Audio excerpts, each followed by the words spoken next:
Pokémon, the strongest trainer. Hey, fanfic family. So glad to see you here again to continue this incredible adventure. As always, kindly remember, this story is 100% fiction, so don't go looking for dimensional portals in your closet. All rights to this fantastic novel belong to the original author. We're just your humble narrators of epic tales. Are you enjoying the fanfic? Show it by subscribing to our YouTube channel and dropping us a like. And if you're impatient for more exclusive content, our Patreon is your happy place. Chapter 76: The Mysterious Elf Egg. With Gardevoir's help, Feng gradually caught up with the fleeing Team Rocket members. Seeing their tense expressions, constantly protecting something, Feng's face flickered with surprise. Then, Feng addressed Gardevoir. Gardevoir, use your telekinesis to stop those Team Rocket members. Upon hearing this, Gardevoir erupted in a burst of light, spreading toward the Team Rocket members' position. As if sensing a surge of power behind them, the fleeing Team Rocket members' expressions changed drastically, and they quickly threw out the Pokeballs, hoping to block Gardevoir's attack. Zubat and Golbat, one by one, emitted a sound wave, slowly gathering together to counter Gardevoir's telekinesis. Seeing the situation becoming increasingly stalemate, Feng threw out Shakira's Pokeball again.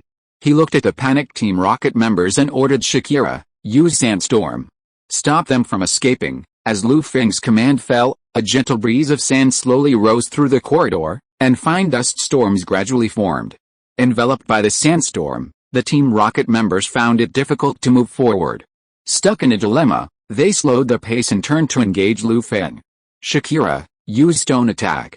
Take down those Zubats. Aided by the wind and sand, Shakira activated her Sand Hide ability, concealing herself and rapidly advancing towards the Zubats. Spiky stone-like objects appeared, piercing the Zubats and Golbat before they could react, inflicting severe damage. Many Zubats wailed and fell heavily to the ground, unable to fight. Watching the falling Pokémon, fear crossed the faces of the Team Rocket members, their bodies slowly trembling. Shakira, final spikelet attack. Feng glanced at her calmly and continued speaking to her. Boom, boom, boom. The Zubat and Golbat fell heavily to the ground like rain, unable to fight back. Without the Pokémon blocking them, Gardevoir's telekinesis descended directly, binding all the Team Rocket members. Then, under Gardevoir's control, they slowly fell into coma. Feng slowly walked over to them and looked at the box they had been guarding tightly, a thoughtful expression on his face. Then, he carefully took the box and slowly opened it. Inside, an oval-shaped object appeared, which stunned Feng. It was actually a Pokémon egg. Perhaps because of Team Rocket, the pattern on this Pokémon egg was different from the ones Feng remembered. Team Rocket went to all this trouble, just to escort a Pokémon egg. Feng rested his chin in his hand, lost in thought. Suddenly, looking at the Pokémon egg before him, his expression shifting. He noticed the Pokémon's aura steadily decreasing, its life force slowly dissipating. What's going on? Why is this Pokémon egg changing like this? Feng couldn't help but exclaim, a wave of anxiety rising. He continued to probe the Pokémon egg with his wave power, eventually discovering a tiny crack somewhere at the bottom. Feng stared intently at the crack, his anxiety growing, as he silently pondered a solution. After some thought, an idea struck Feng, and he slowly injected his Viridian power into the Pokémon egg. As Viridian's power poured in, the Pokémon egg's life force gradually stabilized, and the loss of vitality gradually ceased. Seeing this, Feng couldn't help but sigh, his tense expression gradually relaxing. Through the power of Evergreen, Feng could sense a sense of gratitude and attachment emanating from the Pokémon egg. Then, looking at the Pokémon egg before him, Feng's expression became complex, and he couldn't help but sigh. Because of the cracks at the Pokémon egg's base, Feng's help could only delay the attack, a temporary fix. Although Feng felt a little impatient, he felt helpless. He didn't notice that within his shadow, a pair of orange-red eyes were watching the scene unfold before him.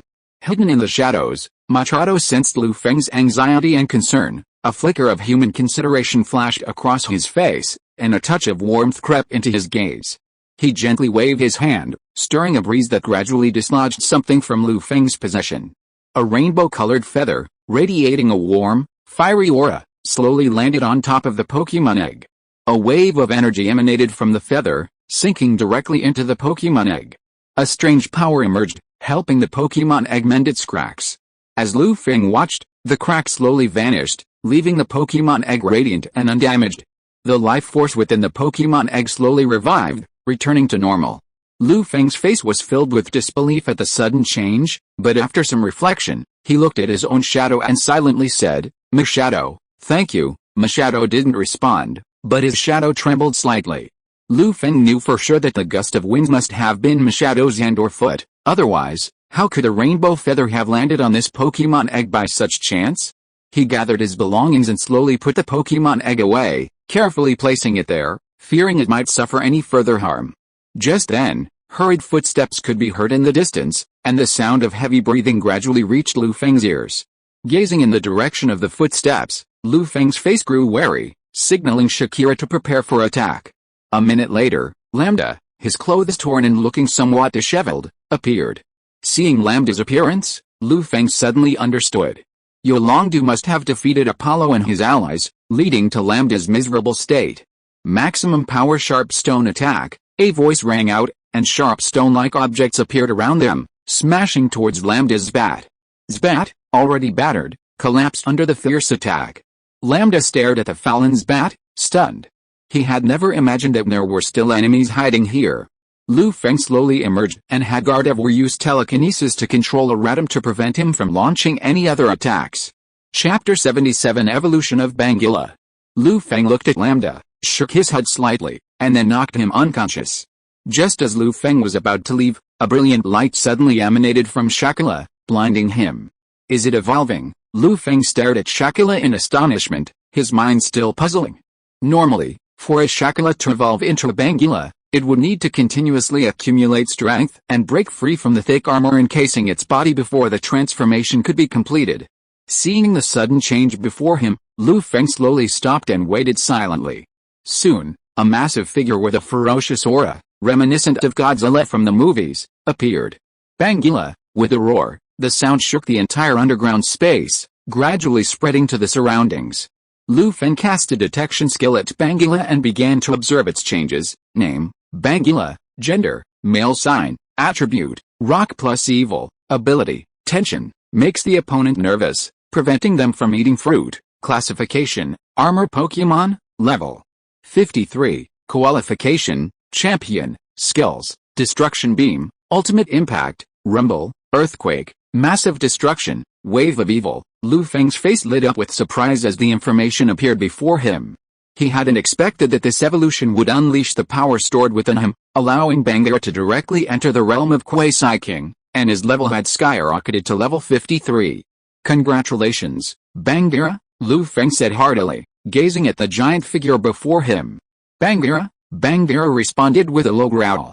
It seems those rocks imbued with the Regirox energy have been very helpful to you. They even allowed you to evolve prematurely. Sensing Bangila's deep aura, Lu Feng smiled and spoke softly. Then, Lu Feng used the heavy ball to retrieve Bangila and slowly led him outside. Bangila's evolution was a pleasant surprise, representing a rapid improvement in Lu Feng's power, nearly reaching the level of a Quasi-King. Lu Feng was a little disappointed, however, because Bangila's ability wasn't Sandstorms, but rather a hidden ability, Tension. Otherwise, the title of Sandstorm King would have been more fitting. 10 minutes later, Lu Feng left Team Rocket's base and returned to the Rainbow Arcade. Yulongdu breathed a sigh of relief at seeing Lu Feng safe and sound, but his expression wasn't particularly pleasant. Lu Feng slowly approached him, observing Yulongdu's changing expression. A suspicion formed within him, and he quickly said, King Du, I've apprehended the fleeing Team Rocket members. You can have Miss Junsha send someone down. Yulongdu nodded slightly, motioning to Miss Junsha.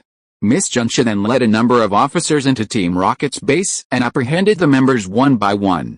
I wonder how Apollo and Lance are doing. Lu Feng hesitated for a moment, but couldn't resist his curiosity and asked Yulongdu.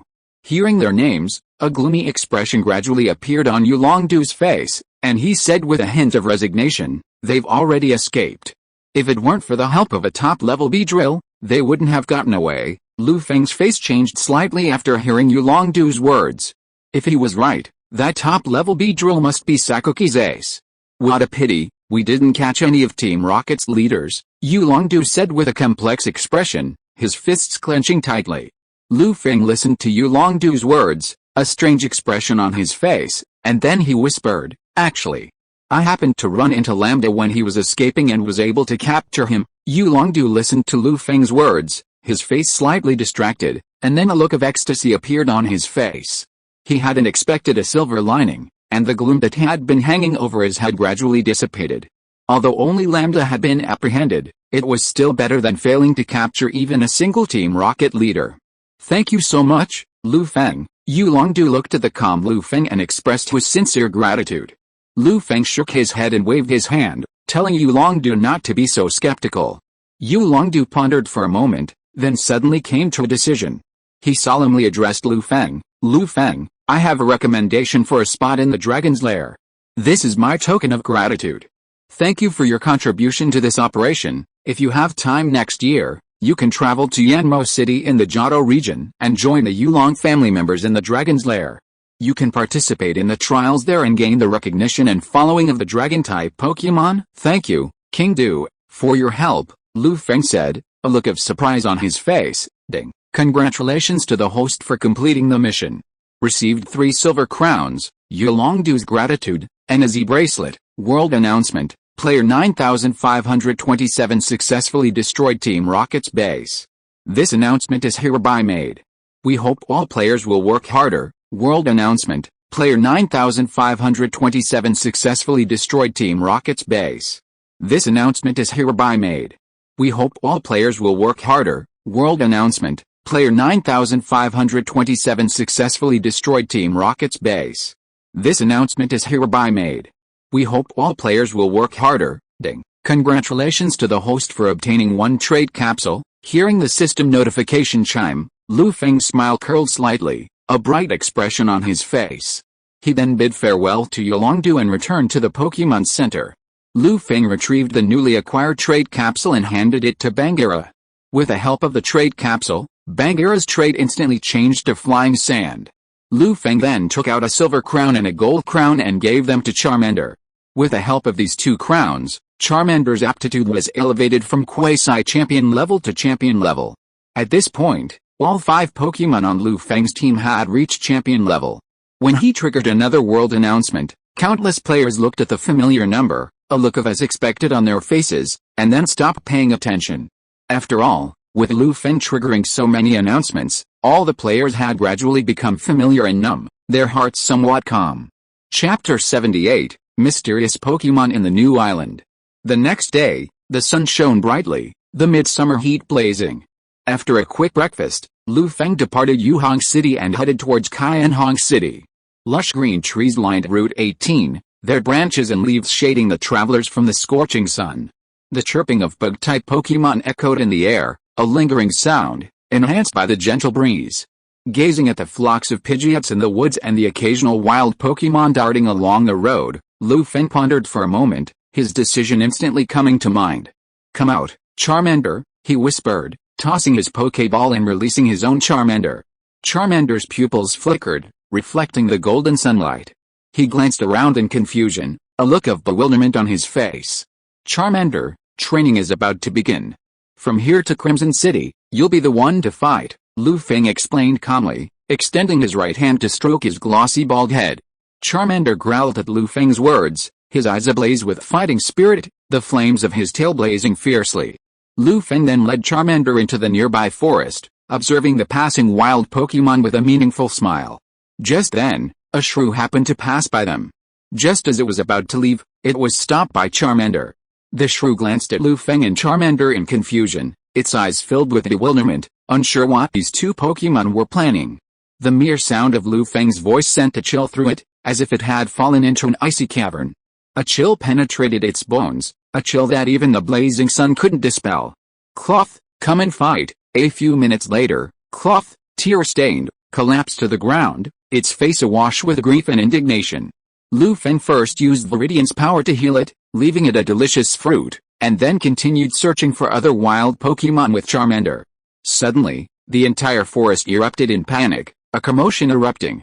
While Lu Feng was training Charmander, Lance and Apollo, battered and covered in wounds, returned to the new island, protected by Beedrill. Gazing at the new island before them, Apollo and Lance's faces were heavy with worry. They exchanged a glance, each seeing the resignation in their eyes. Not long after, in a hidden base on the new island, Apollo looked at the middle-aged man before him, his face thick with shame. He slowly took out a Pokeball and handed it to the man. "Boss, your Beedrill?" Then, looking at the middle-aged man, whose expression remained calm, Apollo gritted his teeth and said, "Boss, Apollo has failed to perform his duties properly and betrayed your trust. Please punish me." Lance, watching from the side, quickly lowered his head and addressed the middle-aged man with the same words.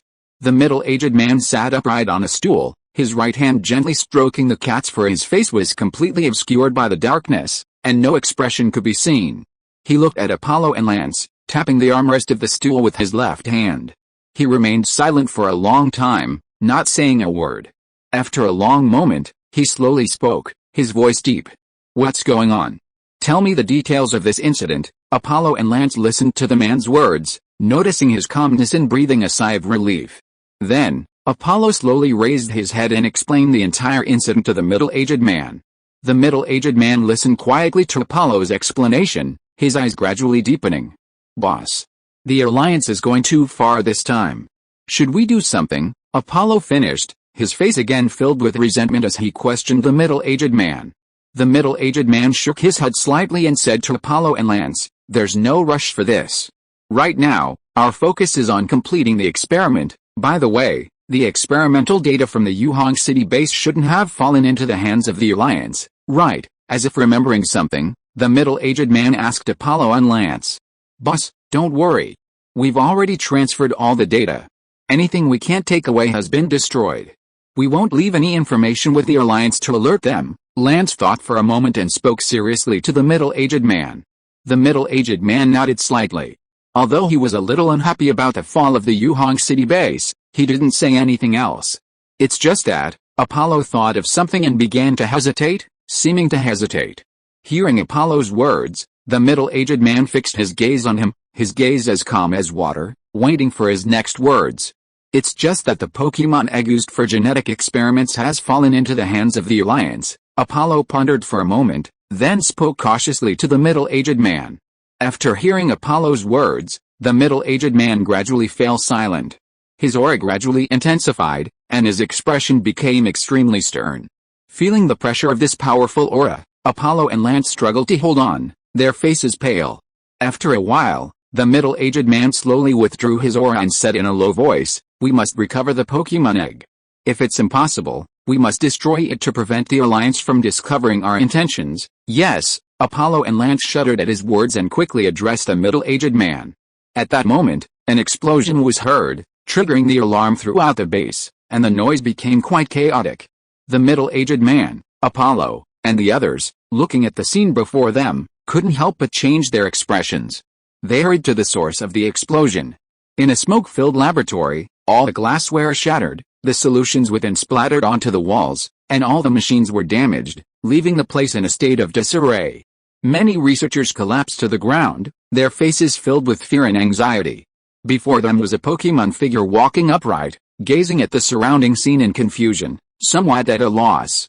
This Pokémon looked quite strange, emanating a powerful energy, an aura that was immense, heavy, and terrifying.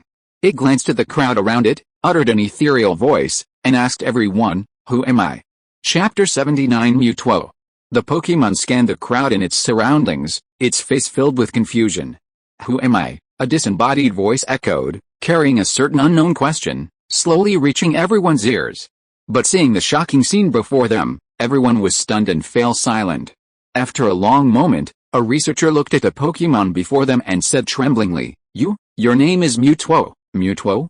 Is that my name?" The Pokémon listened to the words, a thoughtful look on its face. "Yes, Mewtwo is your name. The strongest Pokémon beyond Mew." After a brief moment of shock, the researchers gradually became enthusiastic, their eyes fixed on Mewtwo. "You are a Pokémon we created using the genes of Mew, the most precious Pokémon in the world, Mew?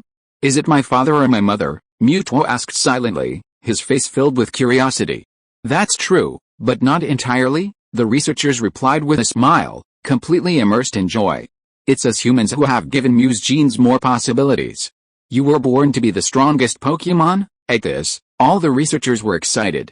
This was the power of technology, creating a creature on par with the gods. Mutuo gazed at the excited researchers, his supernatural powers surging. Images slowly emerged in his mind, a pink cat-like Pokémon fluttering through the forest.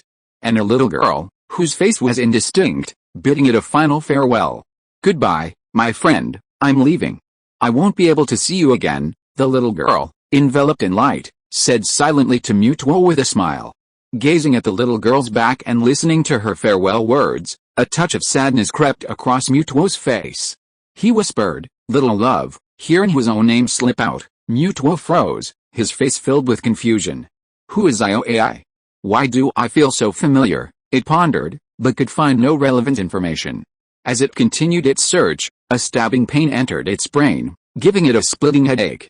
Then, Mutuo's psychic powers began to erupt, spiraling out of control. Flames flared, smoke billowed, and instruments hissed and wailed. As this terrifying psychic power spread, everything around it was destroyed, and the researchers on site were blown away by the overwhelming force. The entire new island base was alarmed, and countless people rushed towards the laboratory. When the middle-aged man and Apollo and the others arrived at the laboratory, they took in the overwhelmingly powerful and terrifying aura of Mutuo. A faint smile gradually spread across his face, and his ambition, like a weed, began to grow. Why was I born? Amidst this devastating scene, Mutuo couldn't help but ponder, whispering his doubts. Unfortunately, no one could answer his questions. Everyone had fled the laboratory. It sensed its own strength and gazed at the flame-enshrouded mural, its gaze gradually growing fiercer. "I am the strongest Pokémon in the world, Mew. My power is greater than yours." Clap, clap, clap. Suddenly, a burst of applause rang out, instantly startling Mutuo.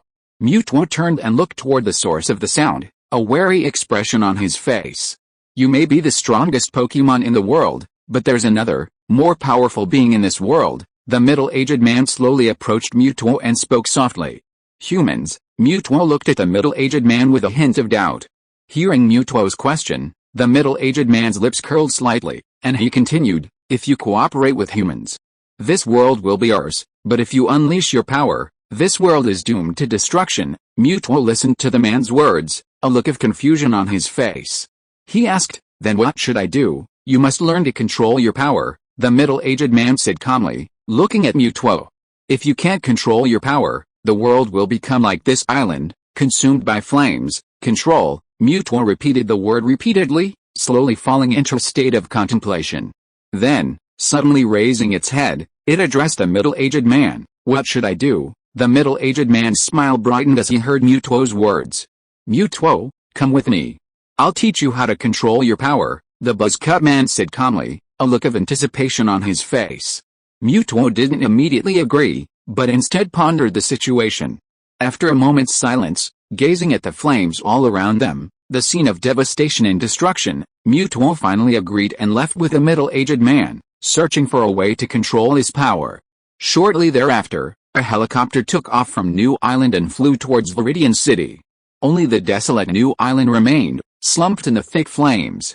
At that moment, Feng, far away on Route 18, suddenly heard a system notification chime, causing him to lose consciousness. Ding. Conditions met.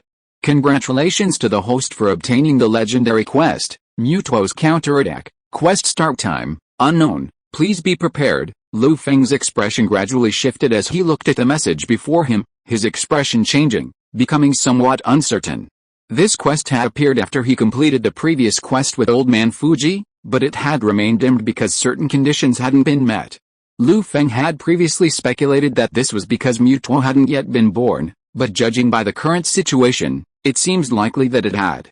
According to the movie's timeline, Mutuo should still be with Team Rocket at this point, forcing Feng to be cautious.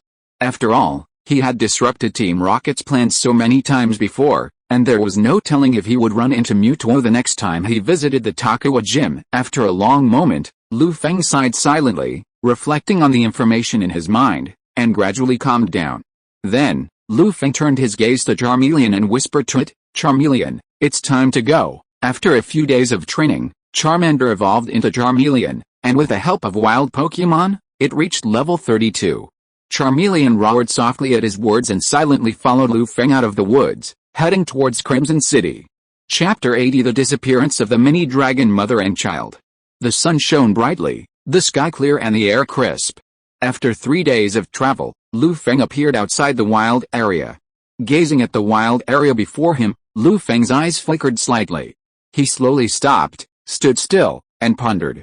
The wild area was also called the hunting area, but the Kanto Alliance felt that the name hunting area wasn't quite right, so it was changed to the wild area. If he remembered correctly, there was a mother and child Dratini in the wild area before him. The thought of this stirred a subtle desire within Lu Feng. After all, as a young quasi-god of Kanto, even if its aptitude was inferior, Dratini would far surpass most ordinary Pokémon. Furthermore, Lu Feng held 2 silver crowns that could enhance their aptitude. If he could obtain these 2 Pokémon, he could surely cultivate them into formidable fighters. Then, Lu Feng headed towards the wild area gate. After paying the entrance fee, he headed straight into the wild area, hoping to use the power of wave guidance to locate the hidden Dratini. But to Lu Feng's disappointment, no matter how hard he searched, he couldn't find any trace of the Dratini. It was as if the Dratini and their brood had already left the wild area and been captured by other trainers. Could they really have been captured by another trainer? Lu Feng frowned slightly as he gazed at the empty lake. But that shouldn't be the case. Before Ash arrived, the Dratini and their brood should have been in the wild area. What went wrong? Lu Feng muttered to himself as he reviewed the information in his mind, his expression shifting. After a long moment, a flash of inspiration struck him, as if he had grasped something. He quickly opened the player forums. His careful search finally revealed some clues, which made Lu Feng sigh. According to some players, the Dratini and their brood in the wild area had been captured by other players. A girl from the Great Xia Kingdom named Rankayangsha discovered a mother and child of Dratini in the wild area. After tireless efforts, she finally gained their recognition. The Dratini and her child then left the wild area with her, becoming her Pokémon. This caused Caesar, who had been silently protecting Dratini, to become depressed for a long time. Never mind, these Dratini and her child are no longer my destiny. I better prepare for the Dragon Cave trial? Lu Feng shook his head. After learning the truth, he left the wild area. Although the wild area boasted a wide variety of Pokémon, the only one he was attracted to was Dratini. After leaving the wild area, Lu Feng continued slowly towards Crimson City. Crimson City, located in the southwestern Kanto region, earned its name from the abundant cherry blossoms that bathe the city in a vibrant pink every spring. Compared to other Kanto cities, this city is less bustling. If it weren't for the wild area, few tourists or trainers would have ventured here. 3 hours later, Lu Feng finally reached the borders of Crimson City. Watching the sun gradually set, Lu Feng pondered for a moment and decided to rest in the city for the night before challenging the Crimson Gym in the mountains the next day. Compared to other Kanto gyms, the Crimson Gym was somewhat unique. Unlike other Kanto gyms located in the city, it was situated in the suburbs outside Crimson City, bordering the wild area. Perhaps out of concern for protecting the wild area, or perhaps to cultivate diligently, Crimson Gym leader Aju chose to locate his gym in the suburbs. This created considerable hardship for the many trainers who ventured to challenge the Crimson Gym. Due to the terrain and the frequent appearance of wild Pokémon, reaching the Crimson Gym was a time-consuming and dangerous undertaking for ordinary trainers, who also had to be vigilant about their own safety. After a brief moment of reflection, Lu Feng headed for the city hotel, hoping to use its comfortable surroundings to recuperate. This would allow him to gather his strength for his gym challenge against Aju. Compared to the other Kanto gym leaders, Aju's strength was immense, forcing Lu Feng to proceed with caution. After all, Aju would eventually hold a place among the 4 heavenly kings of the Johto Alliance. This meant Aju's strength must be incredibly powerful, perhaps even reaching the realm of a heavenly king. The next day, after a night's rest, Lu Feng slowly regained his energy, his fatigue dissipating considerably. He then slowly headed towards the suburbs, intent on taking advantage of today's time to challenge the Crimson Gym. An hour later, after considerable searching, Lu Feng finally located the Crimson Gym in the suburbs. Looking at the courtyard-style building before him, Lu Feng constantly compared it to the other gyms, feeling it seemed out of place. Lu Feng took a deep breath and stepped into the Crimson Gym. Perhaps because it was early in the morning, the Crimson Gym was relatively quiet and sparsely populated. After a while, a Crimson Gym staff member slowly emerged and led Lu Feng into a room. Looking at the room before him, Lu Feng could sense hidden traps and mechanisms, and shook his head. He knew this was probably a test set by Ozing, testing the worthy challenger's ability to challenge Ozing using the power of wave guidance. Lu Feng easily avoided all the traps and arrived at the battle arena. A young girl in a ninja costume stared at Lu Feng in surprise, deeply moved by his unharmed appearance. "How did you do that?" Ozing asked, seeing Lu Feng's impassive expression. Lu Feng listened, slowly gathering blue wave guidance in his hand, but didn't answer her question. "Another special ability user? He's really cheating," Ozing muttered angrily, looking at the wave guide in Lu Feng's hand. At this time, a middle-aged man dressed as a ninja walked out and arrived at the battle area. He looked at Lu Feng's spotless and calm appearance and nodded, indicating that Lu Feng could begin to prepare. Chapter 81, Fighting Aju. Lu Feng quickly walked to the player's booth and signaled to Aju that he was ready. The next match is between Lu Feng from the Feng region and Aju, the gym leader. The match begins now. Seeing both teams ready, the referee read out the rules and announced the start of the match.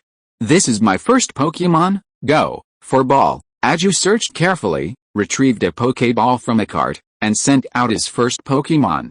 A Pokémon covered in purple fur, with red compound eyes, a pincer-like mouth parts, and 2 white tentacles on its head, appeared on the field. This was an elite-level furball, Aju's way of testing Lu Feng to determine whether he would use his main force later. "Furball? Then it's up to you, Charmeleon." Looking at the furball before him, Lu Feng pondered for a moment before tossing Charmeleon's Pokéball. He intended to hone Charmeleon with a furball of the same level, enhancing Charmeleon's combat experience. "Are you planning to leverage your attributes to counter my furball?" Aju muttered silently, watching the spirited Charmeleon. Lu Feng didn't respond to Aju.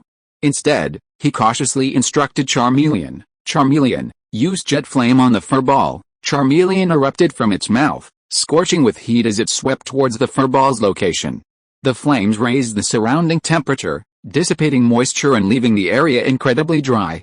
Although it hadn't yet touched the furball, the scorching heat caused its once soft fur to dry out and turn yellow. "Furball, use hold," Aju calmly addressed the furball, his expression unchanged as he watched the encroaching flames. A glowing light enveloped the furball, shielding it from the jets of flame. "Charmer, charge. Use Flame Fang." Seeing Charmer's flames fail to fully fire, Lu Feng, undeterred, continued to speak to him. "Move quickly to avoid them, then use Poison Powder," Aju spoke calmly and leisurely. With the effect of his high speed, Maokyu's speed suddenly increased, and he dodged Charmer's Flame Fang attack. He then took the opportunity to release his Poison Powder, showering it on Charmer. The breeze stirred by the battle between the two inevitably contaminated Charmer with the Poison Powder, its fiery red skin taking on a purple halo, and it fell into a state of poison. Seeing this, Lu Feng's expression changed slightly. He knew he couldn't delay any longer, or Charmer would inevitably succumb to the poison.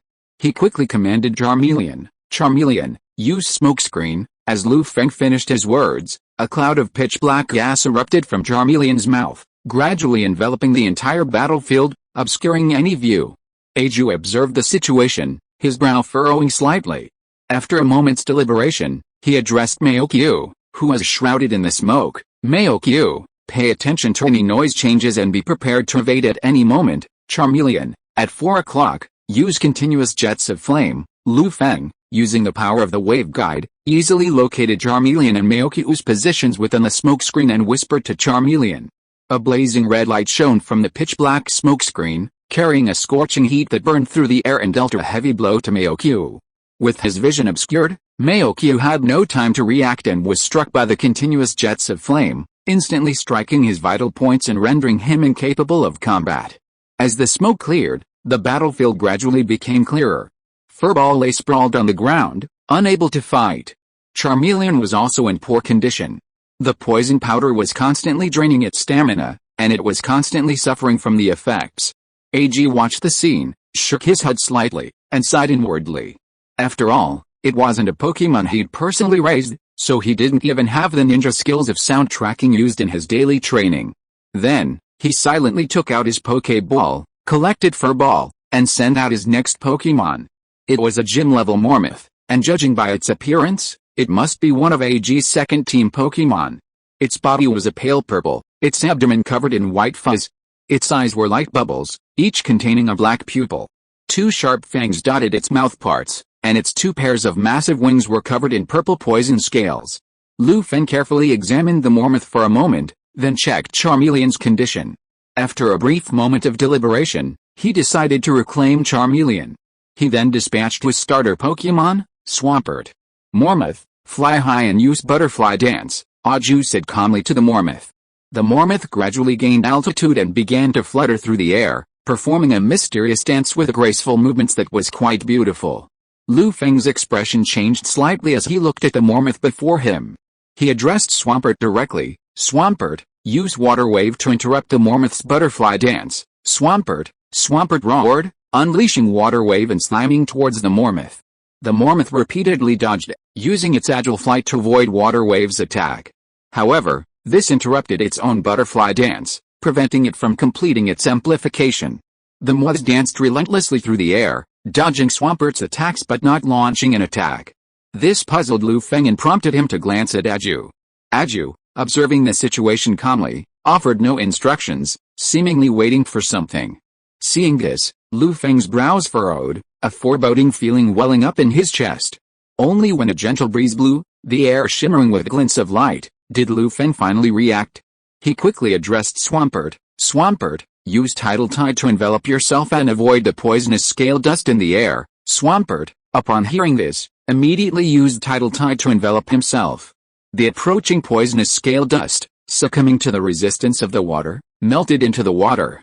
Aju, observing Swampert's actions, could not help but nod at Lu Feng with an expression of appreciation.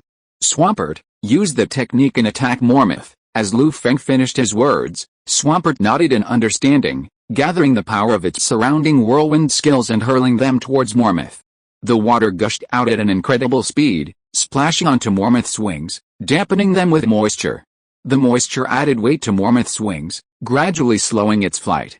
Mormoth, use illusion beam. Aju slowly addressed Mormoth, observing the increasingly unfavorable situation. Mormoth soared high and was about to use illusion beam, but was interrupted by the surging poison. Lu Feng seized this opportunity to give Swampert his final command, maximum rock slide. As Lu Feng finished his words, Swampert immediately condensed a force of rock slide, colliding with Mormoth, whose flight was slowed. A grimace of pain crossed Mormoth's face, and it slowly fell to the ground. Lu Feng and Aju watched the moth and waited quietly for a moment. As if sensing Aju's gaze, the moth tried to struggle, but the poison revived, draining away its last bit of strength and rendering it incapable of fighting. Aju remained silent for a moment, then slowly retracted the moth and began to look Lu Feng in the face. If you are listening to this novel on a channel other than Fanfic World, it means it was downloaded and re-uploaded without effort. We warmly invite you to visit our channel, Fanfic World. There you will find the original version of this story and many other novels of various genres. We look forward to seeing you dive into a world of incredible novels. Chapter 82 Pink Badge. It's true that the new generation pushes the old generation forward. I wonder if you can defeat this next Pokémon? Aju looked at Lu Feng with a hint of excitement, took out a Pokéball, and said solemnly to him. Go, Alidus. Aju threw his Pokéball, sending out his final Pokémon. A spider-like Pokémon appeared, with a single horn on its red head, purple eyes, and a ladybug-like black and red abdomen covered in spiked tentacles. Sensing the aura of Alidus, Lu Feng's expression changed slightly. This was a near-elite level Pokémon, presumably one of Aju's main forces. Seeing Lu Feng's changing expression, Aju naturally understood what he was thinking and couldn't help but feel a little amused. After defeating Mormoth, Lu Feng would earn his recognition and be entitled to take the pink badge from him. Therefore, regardless of whether Lu Feng won this battle or not, he would hand over his pink badge to Lu Feng. The reason they had sent out their main force was simply because they were incited by the battle Lu Feng had brought. They wanted to engage him in a hearty fight, to test the limits of this younger generation. Lu Feng glanced at Alidus on the field and began to reflect on his previous strategies, considering how to defeat Alidus. Then, Lu Feng addressed Swampert directly. Swampert, use Raindrop. He intended to use the weather to alter the battlefield, giving Swampert an advantage while also affecting Alidus's speed. As Lu Feng spoke, Swampert began to use Raindrop, and a dark cloud of water vapor appeared above the battlefield. Seeing what was happening, Aju naturally understood Lu Feng's intentions and calmly said to Alidus, use Missile Needle to interrupt Swampert's abilities. Countless needle-like objects shot out from Alidus' body, splashing towards Swampert. "Take it, keep using Raindrop," Feng said to Swampert in a deep voice, telling him to continue his previous move. As a Pokémon with relatively strong survivability, Feng wasn't particularly concerned about the damage Alidus's Missile Needle would inflict. Swampert followed Feng's instructions and began to withstand the Missile Needle attack, continuing to use Raindrop. Though a faint flicker of pain crossed its face, the rain finally began to fall in the room, gradually covering the entire field. Alidus, lying on the field, could only helplessly allow the raindrops to fall, therefore gradually becoming thicker under the weight of the rain. "Iridius, Swords Dance," Aju sighed, then called to Alidus. Hearing Aju's words, Alidus quickly used Swords Dance, stacking his attacks. But how could Feng let Aju's wish come true? He quickly called to Swampert, "Use Rock Slide." Swampert concentrated on Rock Slide and launched a direct attack towards Alidus's position. As the Rock Slide approached, Alidus spun a thread from his mouth, wrapped it around a nearby pillar, and with the help of the thread, swung towards the pillar, avoiding the Rock Slide. Although his Swords Dance skill was blocked, Alidus still completed a state stacking, and now his attack power was greatly increased. Iridius, Shadow Clone, and then used Charge. Aju's fighting spirit was even stronger, and he began to issue new orders to Alidus. Several identical figures appeared in Alidus' position, and they all used charged skills simultaneously. Feng watched Alidus's movements, recalling its information, and immediately realized that this Alidus's specialization was Sniper. By hitting the vital points, the power of the skills was even greater. The effect of charging is to focus the Pokémon, making it easier for his attacks to hit vital points. Thinking of this, Feng didn't dare to delay any further and said to Swampert, "Use Surf. Disperse these figures." Following Feng's command, Swampert concentrated its water energy, creating a small wave that launched a direct attack on the Alidus that were using Charge. As the wave washed over them, the Alidus figures in the field began to fragment and vanish. Looking at the scene before him, Feng couldn't help but exclaim, "How could this happen?" Alidus's figure has disappeared. Just as he was stunned, a figure suddenly appeared from behind Swampert and used Cross Poison Blade directly on Swampert. It turned out that Alidus had hidden behind a pillar while using Shadow Clone, waiting for the opportunity to attack. In such a short time, Swampert had no time to react and was hit by the Cross Poison Blade. The damage was immense, and his health was gradually depleted. Swampert gasped for air, its breathing becoming extremely erratic. At this point, Swampert simply couldn't withstand Alidus' next attack, even the weakest entanglement. "Swampert, can you still fight?" Feng asked Swampert with a worried look on his face. Swampert growled, his expression intensely focused as he stared intently at Alidus. "Iridius, use Final Bite." Aju gave the final command indifferently, as if to pronounce Swampert's fate. "Swampert, use Water Wave at full power." Feng's face was covered with a trace of cold sweat, and he couldn't help but worry about Swampert. The two Pokémon began to move, concentrating their skills and attacks on each other's positions. The two terrifying waves gradually collided. A blue glow emanated from Swampert's body, and the power of Water Wave intensified. This was when his stamina was severely low, and his Ripple ability activated, boosting Swampert's water attribute moves. With a resounding roar, Swampert finally fell. However, Iridius wasn't in great shape either, and was instantly slain by Feng's Gardevoir, who dispatched him with a powerful mental attack. The referee, observing the result, declared Feng the winner. At this moment, Aju, dressed in ninja attire, slowly approached Feng, pulled out a pink badge, and said, "Excellent combat awareness. With time, you'll surely reach my level, or even surpass it. Thank you for your kind words." "Thank you for your guidance," Feng replied modestly, accepting the pink badge. Ding. Congratulations to the host for obtaining the pink badge, rewarded with a momentum band and plus 1% world integration. Ozing, standing nearby, listened to Aju's evaluation of Feng with an incredulous expression on her face. She had never heard Aju give such an evaluation of a trainer before, and she couldn't help but be stunned. As she watched Feng's retreating figure, a hint of unwillingness to admit defeat grew in her heart. Chapter 83, Traveling Through Time and Space. After leaving the Crimson Gym, Feng first returned to Crimson City with Swampert and Charmeleon, intending to use the Crimson City Pokémon Center to help them recover. Sitting upright in a chair at the Pokémon Center, Feng began to ponder his next move, silently recalling the plots surrounding Crimson City. The plot surrounding Crimson City includes the wild area, the Big Silly Valley, and the one that allows time travel. Then, he remembered a location in Crimson City that seemed to contain a special pocket watch capable of time travel, and a glint of light flashed in his eyes. After retrieving Swampert and Charmeleon, Feng made up his mind and slowly walked towards the abandoned old station in Crimson City. At the southern end of Crimson City, the abandoned station's walls were mottled, dusty, and overgrown with weeds.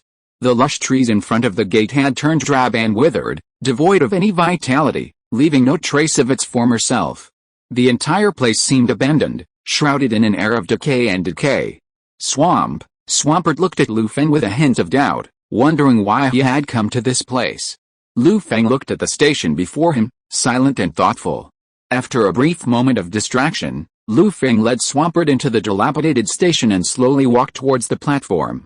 When they reached the platform, they saw an elderly, weathered man sitting on a bench, staring blankly at the nearby tunnel, as if anxiously waiting for something. Taking in the scene before him, Feng shook his head slightly and sighed silently. Feng knew for sure that this person was awakens, a renowned breeder in Crimson City. She and her husband had originally run a breeding house in Crimson City. However, 20 years ago, her husband, awakens, left Crimson City to learn advanced Pokémon breeding. Later, an accident occurred and he never returned, leading her to return to the old station day after day, year after year.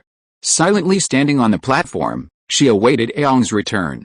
Even though the station had been abandoned, and the green onion tree in front, a symbol of love, had long since died, she remained devoted, never ceasing to come to the old station, sitting on the bench, silently awaiting awakens' return.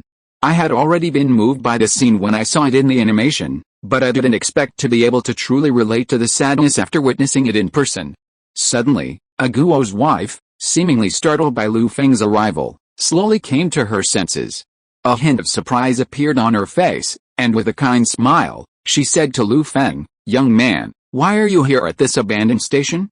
If you want to take a bus, you should go to the new station." After listening to awakens' wife's words, Feng shook his head slightly and explained to her, "I was just passing by here and saw the green onion trees growing outside the station.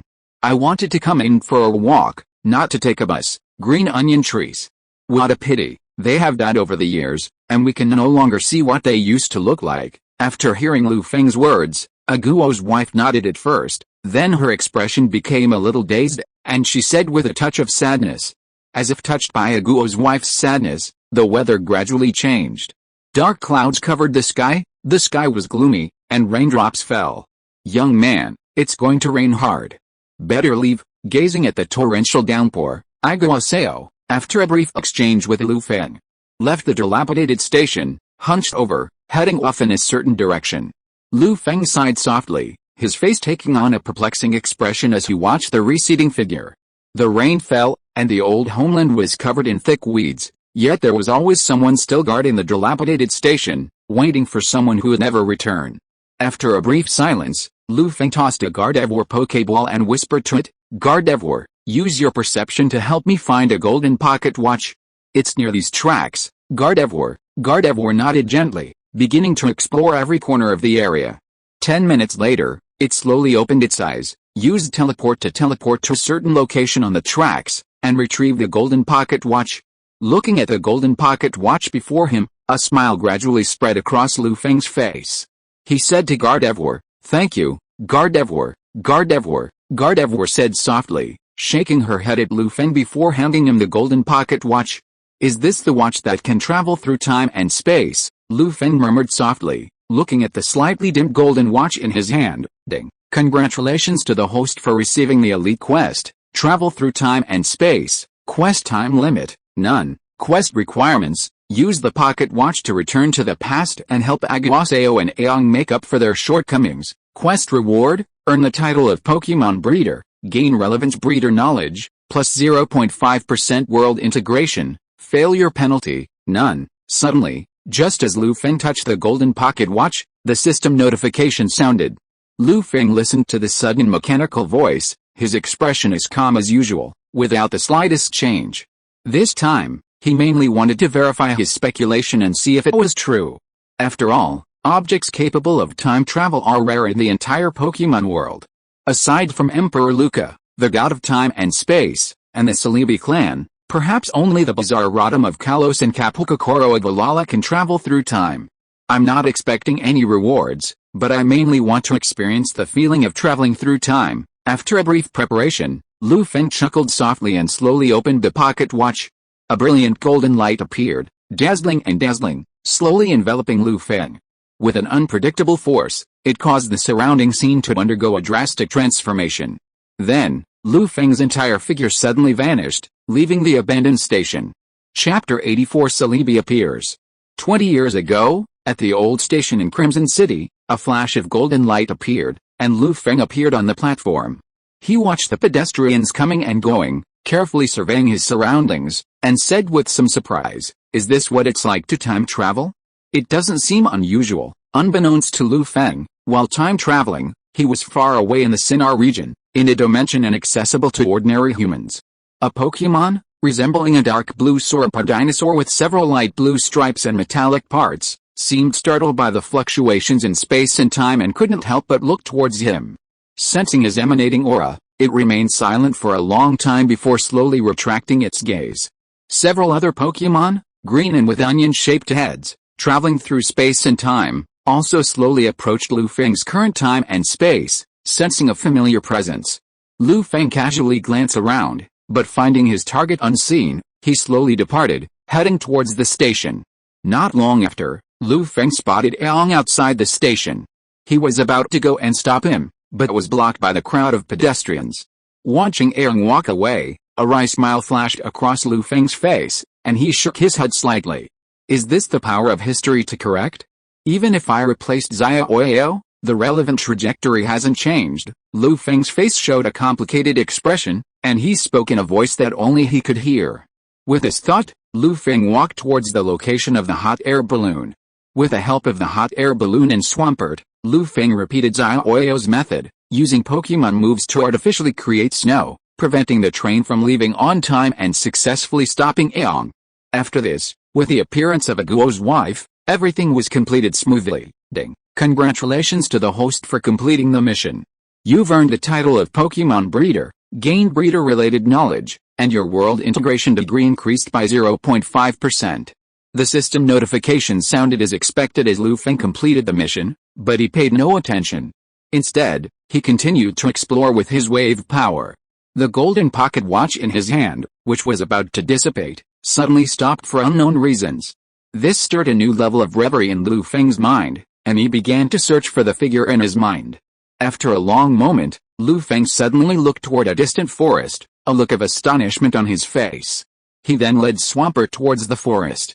A moment later, they appeared within. Gazing at the lush greenery before him, inhaling the fragrance of the plants and flowers, Lu Feng slowly stopped and paused. He began to channel his viridian power, resonating with the forest and sensing its aura. As his friendly aura of spirit spread, a Pokémon, cloaked like a forest spirit, tilted its onion-shaped head and looked at Lu Feng curiously. After a brief moment of thought, the Pokémon slowly revealed itself. Swampert growled softly at the suddenly appearing Pokémon, becoming somewhat wary. Swampert, don't worry, it means no harm. Lu Feng first stopped Swampert and shook his head at it, before returning his gaze to the Pokémon before him. It's you, Celebi, Lu Feng said softly, giving Celebi a complex look. After touching the golden pocket watch and thinking about Aguaseo and the others' professions, Lu Feng had a theory. He had suspected that the watch could allow people to travel through time and space, and that it must have retained the power of some legendary Pokémon, otherwise it wouldn't be so magical. He looked at Celebi before him, slowly removed several energy cubes, and carefully handed them to her. Celebi wasn't wary of Lu Feng's overtures. His affability and the power of Viridian, linked to their clan, were enough to convince him. Celebi sniffed gently, and upon inhaling the aroma of the fruit trapped within the energy cube, a look of surprise crossed its face. It savored it in small sips, its expression awestruck. Looking at Celebi, whose transparent wings fluttered before him, Lu Feng's eyes flickered with a sly slyness. He gestured for Gardevoir to come to Celebi's side. He seemed to sense the pure psychic energy emanating from Gardevoir, and he felt a certain embarrassment. Celebi nibbled his finger, a thoughtful expression on his face, then seemed to make a decision. A purple glow began to emanate from it, slowly moving towards Gardevoir's location and enveloping it. A moment later, as the purple light sank into Gardevoir's body, its aura began to grow, becoming increasingly powerful, as if breaking free from some kind of barrier and entering the realm of a quasi-king. Its level also soared from level 49 to 55. Thanks to the blessing bestowed upon it by the legendary Pokémon, Gardevoir also gained access to numerous psychic-type moves, gradually enriching its arsenal of foes. Lu Feng observed the changes in Gardevoir with a look of satisfaction on his face. After everything was done, Celebi seemed exhausted, panting heavily, his body trembling slightly, and he slowly fell into Lu Feng's arms, resting gently. Observing Celebi's condition, Lu Feng took out the energy cube crafted from the orange fruit and used Viridian power on Celebi, helping it recover its strength. Lu Feng had no intention of capturing Celebi. Regardless of whether or not GS balls were necessary, Celebi's lack of combat prowess, coupled with the Pokémon's willingness, made him give up. Feeling his body gradually recover, Celebi's gaze softened as he looked at Lu Feng, and he couldn't help but call out, "B." After a long pause, watching Celebi recover, Lu Feng gently wiped the sweat from his forehead. Looking at Celebi with gratitude, he said, "Celebi, thank you very much for your blessing." Celebi gave a cheerful cry, shook his head at Lu Feng, and handed him a miracle seed imbued with some of its grass-type energy. Then, it said goodbye to Lu Feng and continued its journey through time and space. Looking at the miracle seed in his hand, Lu Feng softly snapped his fingers, a faint smile playing on his lips. Infused with Celebi's aura, Viridian's power is greatly enhanced. Hearing the system notification, Lu Feng let out a long sigh, his face filled with joy. This time, Lu Feng had a great harvest, having earned Celebi's friendship. If he encountered any difficulties in the future, perhaps he could just ask for help. Then, the golden pocket watch began to dissipate, and with a familiar golden light, Lu Feng and the others vanished once more. Chapter 85, Sleeping Fossil Pokémon. Crimson City, Old Train Station. A golden ripple appeared, and Lu Feng's figure returned to 20 years in the future. He surveyed his surroundings, observing that the once abandoned station, despite the shifting trajectory of history, had survived its former fate and remained in use. The scallion tree in front of the station remained evergreen, its branches and leaves lush, attracting a constant stream of fireflies. "Everything has changed," Lu Feng muttered softly, a complex expression on his face as he gazed upon the scene before him. After a brief moment of reflection, Lu Feng made his decision. Dasha Valley would be his next stop. If he remembered correctly, Dasha Valley was not only rich in ancient fossils, but also contained a subterranean dimension. Hidden within it were numerous fossil Pokémon, including fossilized Pokémon in Ammonite, as well as a fossilized pterosaur. In the original story, Satoshi and his companions accidentally entered the underground due to Team Rocket's sabotage, where they were attacked by the fossilized pterosaur. As a result, Ash's Charmeleon evolved into Squirtle, saving Ash and the others. At this thought, Lu Feng's eyes sparkled, and he left Crimson City, heading towards the Great Sha Valley. Then, Lu Feng silently turned and left Crimson City, heading towards the Great Sha Valley. A day later, Lu Feng and Charmeleon arrived near the Great Sha Valley. With the help of wild Pokémon encountered along the way and the occasional battles with traveling trainers, Charmeleon's strength continued to rise, reaching level 35. It was estimated that it would be ready for evolution in a while. As they continued to advance, the surrounding environment became increasingly harsh. The vegetation gradually became scarce, and barren mountains appeared everywhere, with a desolate atmosphere. After walking for an unknown amount of time, they came to a stream. Looking at the stream before them, Lu Feng knew they had arrived at the Great Sha Valley. This stream was the water source for the Pokémon living nearby. Following the stream, they came to an excavation site, where Lu Feng finally saw signs of human activity. Looking at the surrounding mines, large and small, Lu Feng used the power of the Wave Guide to continuously explore, but to his disappointment, there were no traces of fossils in the surrounding area. Lu Feng shook his head and headed towards the Alliance's headquarters managing Dasha Valley. After passing a skill check and paying the required fees, he was finally granted entry. With the news of the fossil discovery in Dasha Valley, countless Kanto trainers flocked to Dasha Valley, eager to try their luck. To ensure the safety of the trainers and prevent the fossils from being obtained by evil organizations, the Kanto Alliance directly dispatched powerful trainers to the area to implement standardized management. Only those who passed the Alliance's skill check and paid the required fees were allowed to enter. Upon entering Desha Valley, Feng carefully observed his surroundings, then found a secluded corner and retrieved Swampert's Pokeball.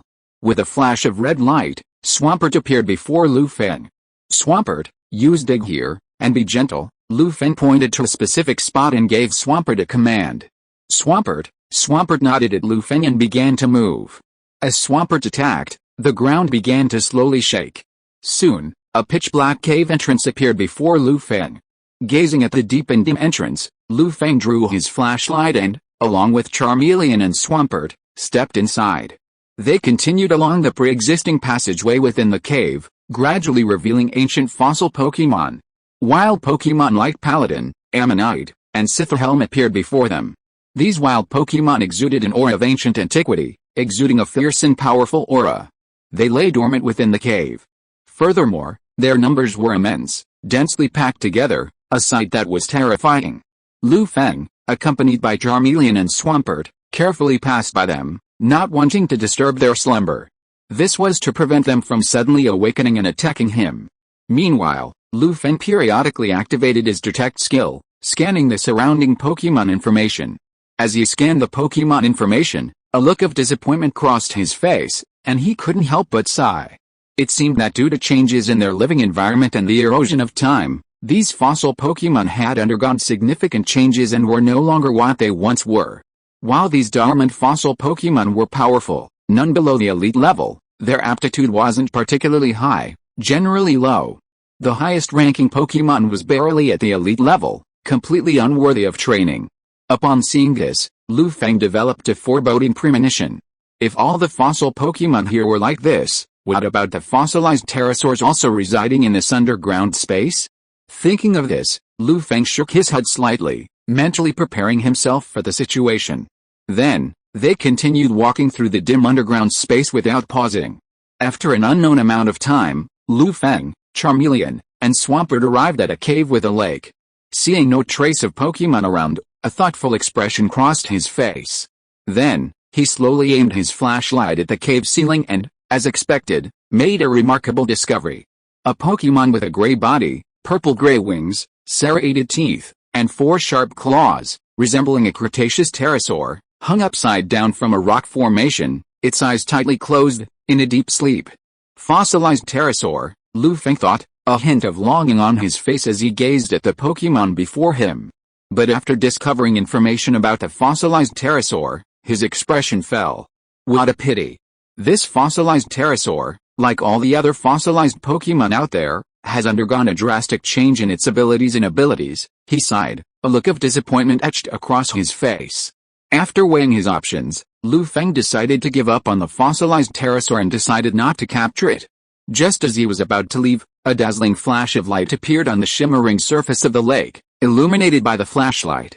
It instantly caught Feng's attention.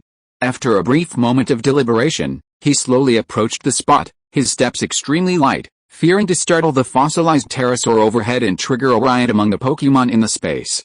Chapter 86 Awakening of the Fossilized Pterosaur. Beneath Desha Valley, a habitat for fossilized Pokémon, Feng's face was dripping with sweat as he moved forward, inch by inch, at an incredibly slow pace, like a snail. 10 minutes later, he finally reached the lake's edge and silently used his wave power to sense the object. After a careful search, he finally found something within the lake.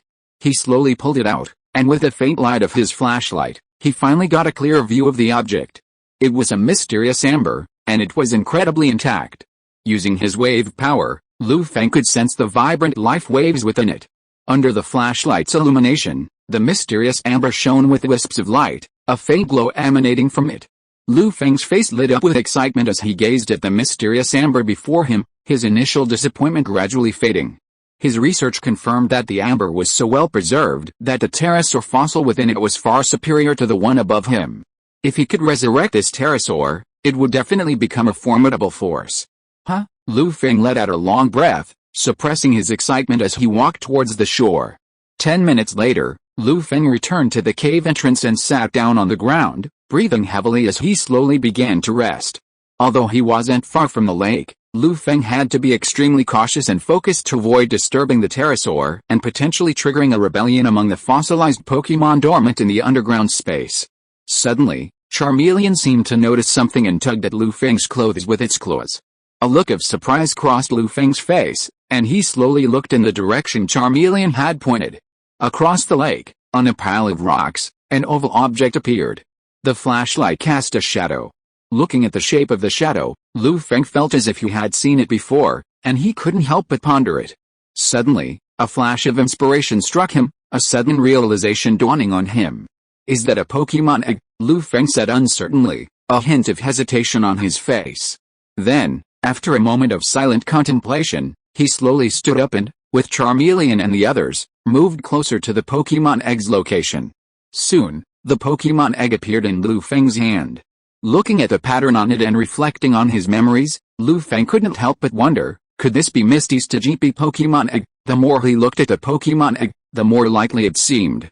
After a moment of silent contemplation, he collected it and carefully placed it in his backpack, alongside the other Pokémon eggs.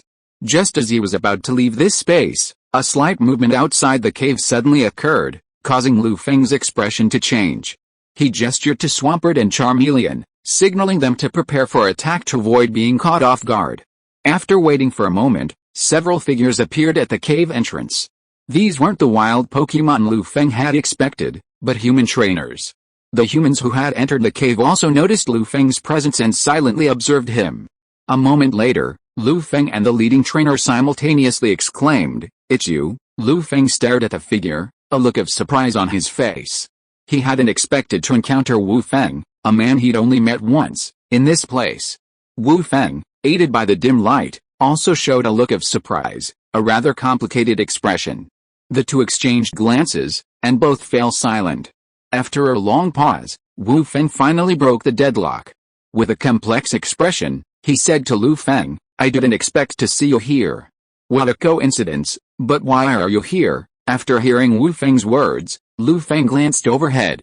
Seeing that the pterosaur fossil hadn't awakened, he whispered, "Long time no see, President Wu, let's get out first." Confused by Feng's cautious demeanor, Feng couldn't help but look up. Following the light, a massive figure appeared before Feng's eyes, a look of shock on his face. Feng sensed the powerful aura overhead, his expression shifting constantly, and he gradually lost consciousness. Seeing Feng's expression, the trainers behind him couldn't help but raise their heads and look upward. Upon seeing the dormant pterosaur fossil, everyone's faces paled, becoming slightly uneasy. Feng glanced at the group, then walked out of the cave, signaling them to leave. But everyone was still caught up in shock and fear, unable to react, frozen in place. Seeing this, Feng shook his head and retreated. But before he could leave the cave, a trainer accidentally stepped on a rock, creating a loud noise. The sound caused the previously dormant pterosaur to suddenly open its eyes, revealing a bright red glow. It sensed the extra presence within its cave and glanced towards Feng and the others. With a roar, it flapped its wings and flew towards them. The group, sensing the pterosaur's bloodlust and fury, grew increasingly grim, a sense of bewilderment. "Seek cover, get down," Feng, observing this, quickly told the group, then rolled to the right, hiding behind a large rock. He then immediately put away Charmeleon and turned off his flashlight, allowing darkness to envelop him. Following Feng's warning, the others followed suit, seeking cover and hiding. The pterosaur's roar had awakened the numerous fossil Pokémon within the underground space, sending the wild Pokémon throughout the area into a frenzy. Fortunately, thanks to the pterosaur's presence, the surrounding wild Pokémon dared not approach the cave, a relief that Feng and his companions could not help but breathe. The pterosaur flew relentlessly, searching for Feng and his companions in the dim space. However, due to the limited light and the obstructing terrain, it was unable to find any clues. The pterosaur roared with resentment, its tone tinged with anger, and then began unleashing its abilities, wreaking havoc within the cave. Feng and his companions watched the pterosaur's actions, their faces gradually turning pale and their bodies trembling uncontrollably. Chapter 87 Defeat the Fossil Pterosaur. At this moment, the atmosphere in the dim cave was tense. The newly awakened pterosaur, still grouchy, had a ferocious expression on its face. Its aura grew furious, as if it intended to tear Wu Feng and the others apart. It continuously unleashed its various abilities and attacks on the surrounding area, destroying the cave's environment in an attempt to force Lu Feng and the others out.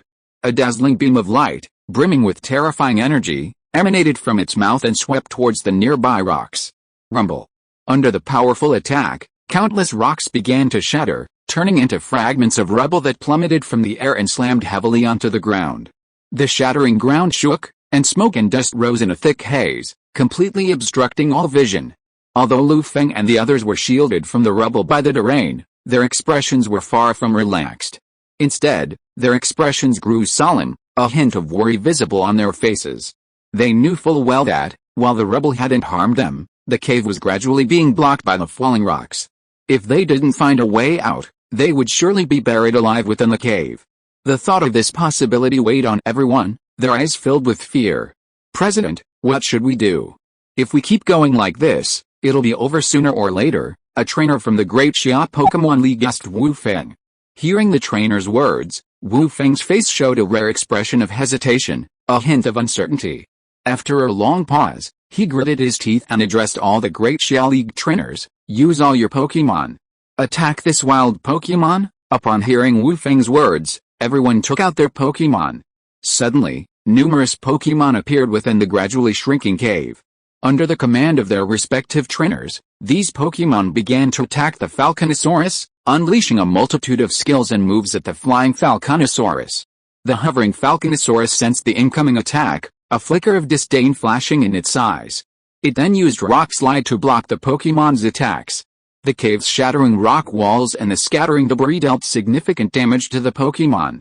Many weaker Pokémon were rendered incapable of combat in this round of clashes. The trainers stared at the scene with expressions of disbelief, their entire bodies dazed.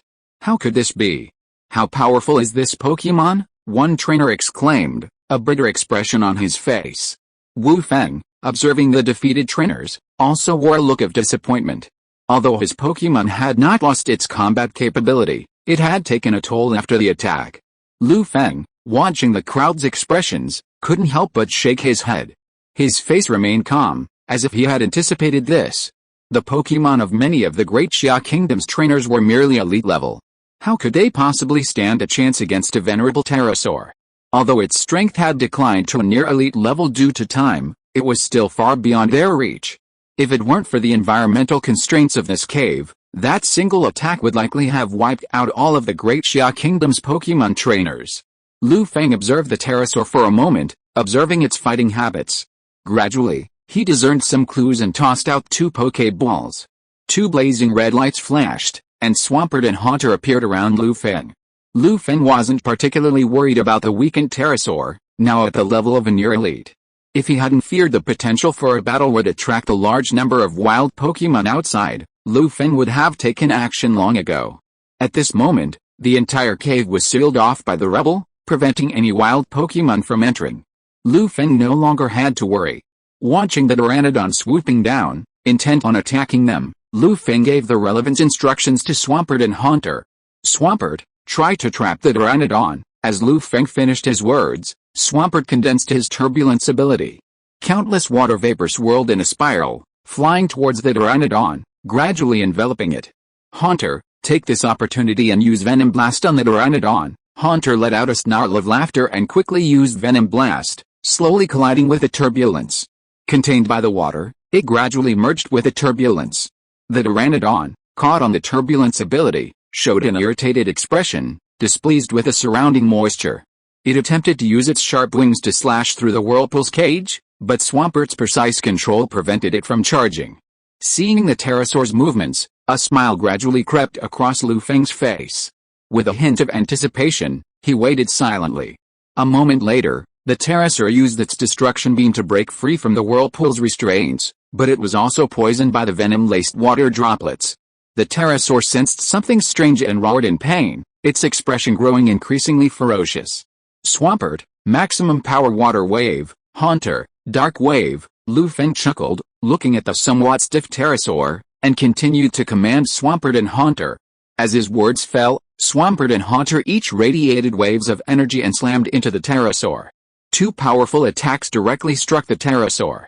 Under these blows, The pterosaur let out a mournful cry and fell to the ground. It struggled, its face stern, its breath weakening due to the damage from its poisoning. Swampert, final water wave. Feng glanced at the pterosaur and addressed it directly. A single water wave instantly crushed the pterosaur, rendering it incapable of combat. This allowed Swampert to level up to 49, and Haunter to 48. Feng gazed at the unconscious pterosaur on the ground, a look of regret on his face. If it hadn't been for the long sleep that had caused the pterosaur to forget how to fight, this battle wouldn't have been so easy. Feng and the others around him stared at Feng in shock, their faces filled with awe. Having battled the pterosaur before, they understood Feng's strength. Feng watched Feng for a long moment, seemingly unmoved, as he seemed to have no intention of capturing the Pokémon before him. His thoughts slowly began to wander. After a moment of internal and external struggle, Feng said to Feng in a deep voice, "Feng, can you please give us this Pokémon? We can trade it for Pokémon items." After hearing this, Feng's face showed a look of surprise, and he began to ponder silently. Chapter 88, Grab the Bamboo Shoots. As Feng articulated his request, Feng pondered silently. Suddenly, the entire Dun cave fell silent. Everyone waited in silence, afraid to make the slightest sound and disturb Feng's musings. After a long pause, Feng slowly raised his head and, with a hint of curiosity, asked Feng, "What are you offering in exchange?" "You know, a wild Pokémon of the near king rank is worth a fortune, especially a pterosaur, a relatively rare fossil Pokémon." As if conjuring a new thought, Feng paused, considering the situation before continuing. "Also, are you sure you can subdue this ferocious Pokémon?" Feng and the others had lightened up at Feng's first words, knowing that his words implied his willingness to agree, and they couldn't help but feel a little pleased. But after hearing Feng's second words, everyone's expressions froze, a forced smile forming on their faces. Stealing bamboo shoots. It was practically devouring the giant panda's food supply. After a brief silence, Feng's face darkened. "We can offer some of our elven treasures. If you're willing, we can even offer a discount in exchange. As for whether or not we can subdue this fossilized pterosaur, we'll have a plan." "You don't need to worry about that." After listening to Feng's proposal, Feng nodded slightly, somewhat uninterested. His expression remained unchanged, as if he had expected it. Seeing Feng's calm face, Feng's heart sank, knowing trouble was brewing. But then he thought of the Great Xia Elf Alliance. If they could obtain this quasi-king-level fossilized pterosaur, it would surely serve as a trump card, a deterrent to other nations. Its immense power could also help the newly established Great Xia Elf Alliance secure greater benefits. He had no intention of giving up, and could only frantically ponder a solution, silently searching for something that would impress Feng. Feng, observing Feng's shifting expression, knew he'd misunderstood, but he didn't offer any warning. Instead, he watched him with interest for a long moment. For Feng, this pterosaur wasn't his target, so it didn't matter to him. Having defeated it, Feng had intended to leave immediately. Unexpectedly, Feng stopped him, causing him to pause. Just as Feng was about to leave, handing over the rights to the pterosaur to Feng and the others, Feng suddenly looked up, as if struck by a thought. He confidently asked, "I wonder if we could exchange our ancient relics for this pterosaur." Feng was stunned by his words, a wave of turmoil rising within him. A gleam of light shone in his eyes, but the words on his lips faltered. If Feng hadn't reminded him, he would have forgotten that there were many legendary Pokémon artifacts on Blue Planet. Feng had been worried about how to find it. He had never imagined such an unexpected discovery. Coming to his senses, Feng asked in a hoarse voice, "President Wu, what are these ancient artifacts you're talking about?" Seeing Feng's face filled with curiosity, Feng said in a low voice, "These ancient artifacts were unearthed by archaeologists. They're probably related to Pokémon. Some experts speculate that Pokémon once appeared on Blue Planet." He looked at Feng as he spoke, wanting to read his expression. You know, when he first heard this speculation, he was shocked for a long time. But when he saw that Feng's face remained calm, without any change, Feng couldn't help but look at him deeply, a curious expression on his face. After hearing his words, Feng's eyes flickered slightly, and his heart began to waver. Then, Feng looked at the unconscious pterosaur and asked Feng, "I wonder what President Wu wants in exchange?" A flicker of excitement crossed Feng's face. He knew the deal was done, and now it was time for negotiation. After a moment's thought, he tentatively said to Lu Feng, "We're willing to trade 3 ancient artifacts. What do you think?" Upon hearing Wu Feng's offer, Lu Feng nodded without further ado. Seeing Lu Feng agree, everyone present couldn't help but breathe a sigh of relief, their faces lit up with excitement.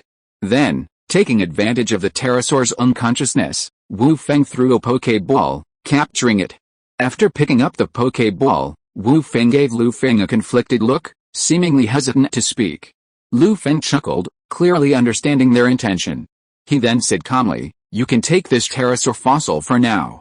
When you return to Blue Star, return the 3 ancient artifacts to me." Wu Feng and the others glanced at Lu Feng with gratitude and silently bowed.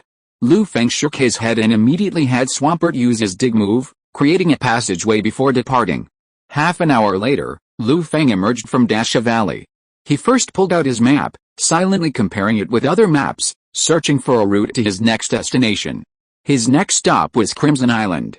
He intended to challenge the Crimson Gym and obtain the Crimson Badge. However, as a massive island nestled in the ocean, Crimson Island lacked land access. Besides using flying Pokémon, the only way to reach Crimson Island was by ferry, traveling directly along Water Route 20. With this in mind, Lu Feng began to plan his route, heading steadily towards the nearest port. After a day of traveling, he arrived at the nearest port, paid a hefty fare, and finally boarded the ferry bound for Honglian Island. The setting sun cast its afterglow, its fiery crimson rays casting a hue across the sea, adding a new dimension to the azure waters. The ferry slowly sailed toward Honglian Island. Along the way, the scenery of the Kanto Sea unfolded, a variety of beautiful sights slowly unfolding before the eyes of the tourists, drawing their admiration. But Lu Feng showed no interest in appreciating the scenery. Instead, he was absorbed in something else, silently lost in thought. If you are listening to this novel on a channel other than Fanfic World, it means it was downloaded and re-uploaded without effort. We warmly invite you to visit our channel, Fanfic World. There you will find the original version of this story and many other novels of various genres. We look forward to seeing you dive into a world of incredible novels. Chapter 89 Lu Feng's Thoughts. The moon was at its zenith, a starry sky filled with stars. Its bright moonlight bathed the entire surface of the sea, casting a silvery glow on the shimmering, rippling water, bringing a touch of stillness to the surroundings. Inside the ferry cabin, Lu Feng pulled out a notebook and began scribbling away, his brow furrowed, then gradually relaxed. The notes contained a proposal for breeding several of his own Pokémon. Originally, after acquiring the relevant breeding information, Lu Feng had come up with a plan. After the battle with the pterosaur in Dasha Valley, this idea intensified. He kept recalling the scene in Dasha Valley, the toxic water attack from the combined abilities of Swampert and Haunter, and the damage it inflicted on the pterosaur. This sparked a newfound inspiration for Lu Feng, and he began to silently ponder the possibilities. "I've almost mastered the skills of several Pokémon, but I still don't have any abilities I can use as trump cards. Perhaps we can make further plans to see if we can improve their strength even further," Lu Feng muttered softly, reflecting on the situation of his Pokémon. Then, after a brief reflection, several different ideas emerged. Swampert, we can focus on developing its Riptide ability, allowing it to master it perfectly so that every water-type attack will be amplified. Also, strengthen its control of power and see if we can simulate some of the effects of Cliff Blade and Root Wave through its existing skill combinations, so that we can familiarize it with the relevant situations in advance. Lu Feng glanced at the paper in front of him, circling and drawing on the information about Swampert. Then, Lu Feng turned his attention to the information about Gardevoir and began to silently recall the relevant scenarios in his mind, trying to find a suitable amplification route for Gardevoir. After a long moment, a flash of inspiration struck Lu Feng, and he began writing down a training plan based on its information. As a special attacker, perhaps Gardevoir could slowly integrate its fairy-type energy into psychic-type moves, learning the move Eye of Miracle. Then, it would undoubtedly become the nemesis of dark types. Suddenly, an image flashed through Lu Feng's mind, Gardevoir using a combination of Magic Flash, Telekinesis, and Magic Leaf. With a wave of its hand, countless flowers and leaves rained down. The powerful telekinesis, combined with these three abilities, delivered immense devastation. Isn't this the so-called A Thought Blossoms, a King reigns supreme? So, I can develop Gardevoir's moves based on the Empress's model. At this thought, Lu Feng's face shifted, and his tone grew a bit uneasy. Then, Lu Feng turned his attention back to Bangila, silently recalling a template that would match it, and then proceed with the development. After a long moment of contemplation, his eyes lit up, and a smile spread across his face. Bangila, for now, you can focus on strengthening your control over the sandstorm's abilities. By seizing control of the weather, you can increase your own strength. If you can obtain items related to Bird and tap into its power of death, perhaps you can create a desolate realm. Once a sandstorm strikes, desolation follows. Even Pokémon with opposing attributes won't be able to effectively resist it. Thinking of this scenario, Lu Feng couldn't help but trace it in his notebook. Then, he began to consider how to improve Haunter. Both Haunter and Jengar, who would follow, could hide in the shadows. Perhaps Haunter could use a combination of Shadow Clone and Stand moves, incorporating the Stand's principles into the Shadow Clone, creating a direct army of shadows. He could then infuse these shadows with his own toxic energy, triggering poison-type damage. At that time, the main body would hide in the shadows and wait for the opportunity to strike, sending out the Shadow Army to launch a righteous siege against the enemy. Isn't this the so-called Night Parade of 100 Demons? Furthermore, by finding items from legendary Pokémon like Giratina, Darkrai, and Lunala, Jengar's main body could be strengthened, further increasing the power of the shadows it created. The more Lu Feng thought about this scene, the more excited he became, and he kept recording his thoughts. Finally, Lu Feng focused his attention on Charmeleon and began to ponder. Whether Charmeleon chose to use the X-Spray or Y-Spray route, it had fire attributes. Therefore, Lu Feng still felt that focusing on developing its fire abilities would better adapt to various situations. Flames burst and burn. Charmeleon can try to harness their energy, compressing and fusing them to increase the power of his skills and attacks, while also mastering his own fiery nature. Also, he can seek out numerous fire-type legendaries, comprehend their fundamental energies, and attempt to master different flames. Lu Feng muttered to himself, a scene seemingly playing before his eyes, Charmeleon evolving into Charizard, mastering the flames of numerous legendary Pokémon and fusing them together. Suddenly, a gigantic Pokémon like Buddha's wrathful lotus appeared, unleashing immense destructive power, annihilating the world. Lu Feng quickly recorded the image and began making the necessary preparations. Although he had the method for cultivation, he still needed to experiment to see if it would work as he envisioned. The next day, at dawn, the ferry had just arrived at Twin Islands for a brief stop, and Lu Feng departed. He headed towards Twin Islands impatiently, temporarily abandoning his plans to reach Crimson Lotus Island. He wanted to take advantage of the environment of the Twin Islands to train his Pokémon and see if he could fulfill his ideas. Lu Feng walked silently along the road of the Twin Islands and slowly came to a secluded place. Afterwards, he released all his Pokémon and told them his idea. Upon hearing this, Swampert and other Pokémon looked at each other in confusion, but still began to carry out relevant training according to Lu Feng's ideas to see if these ideas could be fully realized. For a while, the sound of explosions rang out one after another throughout the Twin Islands, and it seemed a bit turbulent and noisy. Countless wild Pokémon were a little uneasy and did not dare to get close to where Lu Feng and his team were. Chapter 90 Envisioning Success. Half a month later, the sun rose, its rays scattered. Rumble. A violent explosion suddenly erupted somewhere on the Twin Islands. The terrifying aftermath spread, sending nearby Pokémon fleeing. Cough, cough, cough. Lu Feng waved his hand to clear the surrounding smoke, coughing a few times as if choking. He gazed at the scene of crumbling rocks and blazing flames before him, nodding with satisfaction. Then, he addressed Charmeleon again. Charmeleon, try again. See if you can compress even more fire energy for an even more powerful attack. Charmeleon roared softly, then compressed its fire energy to an extreme degree, transforming it into a tiny fireball. Though the fireball looked small and unremarkable, the terrifying energy and scorching heat it contained were truly extraordinary. As if compressing to its limit, Charmeleon suddenly hurled a flame in his hand, crashing directly into a rocky wall.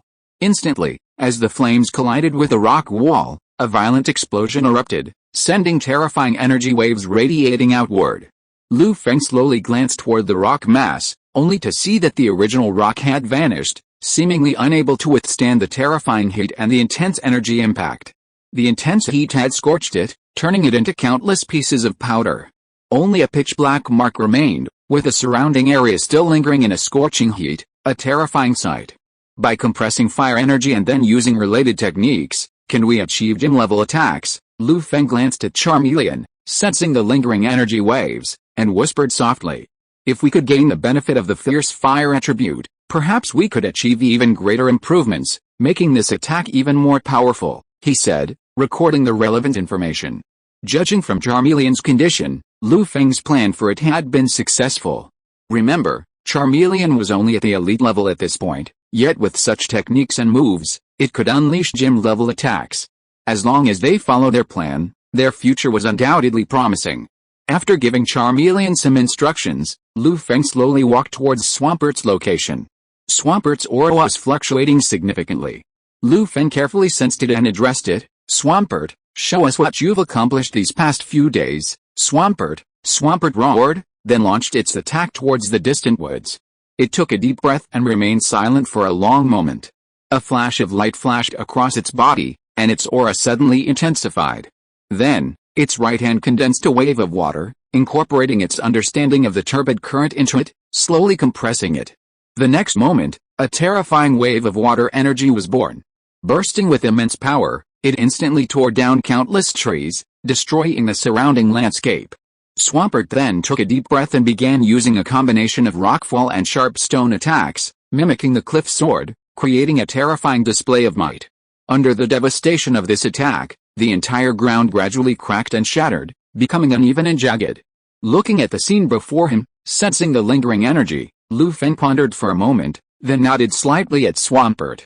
While the combination of these two moves was far inferior to Lu Feng's impression of Root Wave and Cliff Sword, its power had reached the peak of the Quasi-King level, which was a considerable consolation. After several days of training, Swampert had achieved a preliminary understanding of its own characteristics. While it couldn't always trigger the Riptide effect, it had improved significantly. Perhaps with more training, it would be able to solidify the Riptide effect. After observing Swampert's progress, Lu Feng looked forward to the changes in the next few Pokémon. Compared to Charmeleon and Swampert, Banjira's changes were certainly not as drastic, but it had become more proficient in its Sandstorm ability. Meanwhile, within the Sandstorm, Banjira's power increased even further, its strongest attack reaching the peak of the Quasi-King realm. Lu Feng offered encouragement, showing no sign of disappointment. After all, the desolate realm he'd envisioned was nowhere to be found. It depends on whether there's anything related to Veltal on Blue Planet. Otherwise, I'll have to wait and search for the cocoon of destruction in Kalos later. Lu Feng shook his head and headed towards Haunter's location. When he reached Haunter's location, he felt a chilling aura surrounding him, not the eerie roaring sounds, and a shudder ran through his heart. Shadows appeared one after another, transforming into terrifying ghostly figures and attacking the nearby wild Pokémon. Under these strange attacks, the wild Pokémon were completely unable to withstand them and lost their combat capabilities. Lu Feng carefully counted Haunter's shadow army. Currently, there were only 3, but with their help, Haunter might be able to rival a near king. Well done, Haunter. I'll look forward to your shadow army taking shape, Lu Feng said to Haunter with a smile. Haunter, see if you can incorporate Hypnosis, Night Shadow, and Strange Light to add a status buff to the shadow army. Suddenly, Lu Feng had an idea and quickly shared it with Haunter. Haunter thought, then silently left. Finally, Lu Feng slowly approached Gardevoir's location. But before he could get close, a brilliant light flashed from Gardevoir's location, and a terrifying wave of telekinesis emerged. Magical leaves, mingled with magical glints and telekinetic energy, became incredibly brilliant, as if flowers were formed from divine light. The combination of these 3 skills and moves produced an incredibly terrifying chemical reaction, gradually permeating the air with a surge of energy comparable to that of a paragon. This was a single thought blossoms, reigning supreme. Lu Feng was momentarily distracted by the scene before him. Then, upon regaining his composure, a look of ecstasy crossed his face, knowing his plan had succeeded. Gardevoir, at this point, was only at the level of a quasi-paragon. With a mega evolution, and this trump card, perhaps it could even battle a mid-paragon trainer. If his Pokémon could continue to grow, perhaps with these abilities, they could break through the legendary threshold and enter the legendary realm. After a brief moment of reflection, Lu Feng gazed at the setting sun. Knowing that night was approaching, he halted several Pokémon's training and began preparing energy cubes for them to replenish their stamina. Chapter 91 Encounter with Articuno. As the last rays of sunlight faded, night gradually fell, and the twin islands slowly fell silent. Lu Feng sat by the campfire in front of his tent, drawing near its warmth and light as he continuously recorded relevant information. Looking at the Pokémon silently consuming energy cubes, a smile slowly curled up his lips. After 2 weeks of intensive training, the Pokémon's strength had greatly improved. Now, intensive training could no longer provide them with such a significant improvement. With this in mind, Lu Feng slowly pondered his next plan. After a brief moment of contemplation, a decision suddenly came to him. At dawn tomorrow, he would take his Pokémon and leave the Twin Islands, heading towards Crimson Island to continue his gym challenges and obtain Crimson badges. Then, Lu Feng slowly drifted off to sleep, falling into deep slumber. The moon was at its zenith, and the stars twinkled. But the Twin Islands were slightly different from before. Some of the wild Pokémon had gradually disappeared. After an unknown amount of time, the surrounding temperature gradually dropped, and a bitter cold wave gradually spread across the Twin Islands. An icy air swept across the entire island, causing the leaves to fall, and the once lush trees gradually became covered with a hint of hoarfrost. In an instant, the entire island was transformed into a world of ice and snow, a vast expanse of white. Lu Feng, who had been sleeping soundly, was suddenly awakened by the sudden chill and sneezed. The campfire in front of the tent had also gone out at some point. In the freezing temperature, the burned-out vegetation slowly froze into the shape of ice. What's going on? Lu Feng looked at the scene before him with a bewildered expression. Hearing this, Swampert and other Pokémon shook their heads, equally confused. Lu Feng sighed as he observed the Pokémon's expressions. He then addressed them, "Everyone, go and search and see if you've found anything else." He knew full well that if they didn't uncover the cause of this cold snap, they wouldn't be able to sleep tonight. Soon after, perhaps due to its sensitivity to temperature, Charmeleon followed the shifting temperatures and arrived at a cave on the island. Its expression darkened as it gazed at the pitch-black entrance. It sensed a terrifying presence lurking within the chilly air. It quickly ran back to camp, bringing Lu Feng and the other Pokémon to the cave. "Is it the chill in this cave that's causing this cold snap?" Lu Feng asked solemnly, feeling the biting chill emanating from the cave. He gazed at the deep cave before him, recalling memories, a pensive expression on his face. After a moment's deliberation, Lu Feng's face lit up with curiosity as he slowly and resolutely walked into the cave. Following the passageway, Lu Feng and his Pokémon continued their journey. As they went deeper, the temperature grew increasingly cold, and the cave walls gradually became covered in a thick layer of ice. After an unseen amount of time, through winding passages, they reached the second level of the cave. Unlike the first level, this level gradually saw the appearance of wild Pokémon, all of them water and ice-type Pokémon common in Kanto. The moment they entered, these long-established wild Pokémon spotted them and attacked them directly. "Charmer, use Flame Spray," Lu Feng said calmly, observing the attacking Pokémon. "Ouch!" Charmer roared, continuously compressing the fire-type energy within his body, and then unleashed a blazing stream of flame directly at the approaching ice-type Pokémon. Blazing flames swept through, their terrifying heat bringing a touch of warmth to the icy cave. The once solidified ice began to melt, transforming into droplets of water. Countless wild Pokémon wore expressions of fear, suffering immense damage from the blazing flames, and howled in agony. As Charmeleon continued its assault, the searing flames seared all the wild ice-type Pokémon, losing their ability to fight and falling to the ground, unconscious. Then, a dazzling light of evolution suddenly shone from Charmeleon's body, and it began its evolutionary phase. A moment later, when the light faded, a Pokémon resembling a western dragon appeared, its skin orange, its belly to the tip of its tail, and its feet cream-colored. It had wings on its back and walked on 2 legs. It breathed flames into the sky, its face tinged with joy, and roared majestically. "Charizard, congratulations," Lu Feng said softly, a smile playing on his face as he looked at the Charizard before him.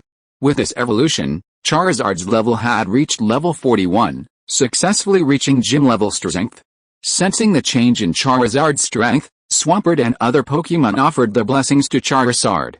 Charizard nodded to each of the other Pokémon and slowly walked behind Lu Feng. Then, Lu Feng led them deeper into the cave. The surrounding wild Pokémon seemed to sense their presence, knowing that Lu Feng and his companions were not to be trifled with. Therefore, they avoided their path, and even the occasional attacks were dealt with one by one. After a long time, Lu Feng arrived at the lowest level of the Twin Islands, where the cold was the most intense. He surveyed the surroundings, finding no wild Pokémon. Only an immense block of ice stood immovably in the center of the lair, emanating a chilling aura. Through his wave guide, Lu Feng could sense the terrifying vibrations of life emanating from the ice, and his expression darkened. As if sensing the intrusion of an unexpected visitor, the ice began to crack, inch by inch. A powerful aura gradually rose, spreading across the entire Twin Islands. Under this terrifying aura, the wild Pokémon on the islands showed expressions of fear, silently submitting to the lowest level. The sound of falling ice clashed with the ground, and a frozen figure gradually appeared before Lu Feng. Its feathers, blue as if composed of ice and snow, were incredibly beautiful and holy. A crown of 3D blue, prismatic feathers crowned its head. Its eyes were ablaze with a bright crimson, and a chilling aura emanated from its body. "It's you, Articuno," Lu Feng couldn't help but exclaimed as he looked at the wild Pokémon in front of him. Chapter 92 Conquer. Chirp. Sensing an uninvited guest within its cave, Articuno flapped its wings and soared, chirping a warning at Lu Feng. As expected of a legendary Pokémon, it's quite perceptive, Lu Feng chuckled, sighing softly as he gazed at the incredibly beautiful Articuno before him. Then, Lu Feng cast a detect skill on Articuno, beginning to gather information about it: name, Articuno, gender, female sign, attribute, ice plus flying, ability, pressure, inflicts a strong sense of oppression on the opponent, affecting the use of related skills, snow hide, increases dodge rate in snowy weather, classification, ice Pokémon, level 55, qualification, king, skills, white mist, fine snow, gravel, freezing beam, blizzard. After determining Articuno's strength through the detect skill, Lu Feng couldn't help but breathe a sigh of relief. The bird's strength wasn't beyond his wildest dreams. As a legendary Pokémon with its own tribe, perhaps only the Articuno, known as the Ice God near Asia Island, could truly possess legendary power. Lu Feng gazed at the Articuno before him, pondering silently for a moment. Then, he suddenly raised his head, gazing intently at it, and said, "Articuno, come and fight." Chirp. Upon hearing this, Articuno, seemingly enraged by Lu Feng, its eyes gradually grew cold. With a cry, it spread its icy blue wings and began to flap. A blizzard. A bitter cold wind, mingled with ice and snow, swept across the sky. It seemed as if it wanted to bury Lu Feng in this icy world, thus relieving its own rage. Watching the overwhelming attack before him, feeling the bone-chilling cold, Lu Feng silently retreated a distance. He then fixed his sights on Gardevoir, and with a look of anticipation, he dispatched it to engage Articuno. Gardevoir, hold. Hearing this, Gardevoir immediately used its hold skill, blocking the blizzard's attack. Aided by the blizzard, Articuno, relying on its snow hide ability, slowly vanished into the blizzard. Watching Articuno disappear into the cave, Lu Feng quickly used his wave power to investigate. After a careful search, he finally located Articuno. He quickly called to Gardevoir, 7 o'clock, mental focus. As Lu Feng finished his words, a deep blue light flashed from Gardevoir's body, and a powerful psychic power instantly erupted, spreading towards Articuno's position. Confined by this powerful psychic power, Articuno struggled violently. Relying on its immense strength, Articuno quickly broke free from the mental restraints, turned around, and condensed a beam of freezing light, shooting towards Gardevoir. The icy blue light, the intense cold, was terrifying. Lu Feng sensed the chill, the powerful energy contained within the attack, and calmly addressed Gardevoir, teleport. Dodge. Gardevoir erupted in a burst of blue light, dodging the freezing ray and landing on an icicle not far from Articuno. Magic flame, Lu Feng said gravely to Gardevoir, observing the fluttering Articuno. Gardevoir nodded slightly, condensing a blazing flame in its hand. After sensing Articuno's flight path, it launched the magical flame directly at the creature. Chew. As the magical flame struck, Articuno's face shone with pain, and it let out a sharp cry, as if enduring considerable pain. Due to the effects of the magical flames, Articuno's special attack power began to decline. Feeling its own injuries, Articuno grew increasingly enraged.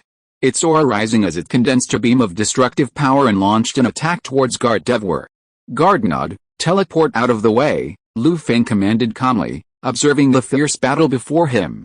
An extremely powerful beam of light appeared, illuminating the previously dim caverns and spreading towards Gardevoir's position. Just as it was about to make contact, Gardevoir dodged the powerful attack. Seeing Gardevoir dodge its attack, Articuno couldn't help but show a hint of disappointment in its eyes. But in that instant, the after effects of the destructive beam took effect, and Articuno's body briefly stiffened. Feng stared at the frozen Articuno and addressed Gardevoir directly. A thought blossoms. Upon hearing Feng's words, Gardevoir instantly understood. It began to mobilize its strength, demonstrating the fruits of its training over the past 2 weeks.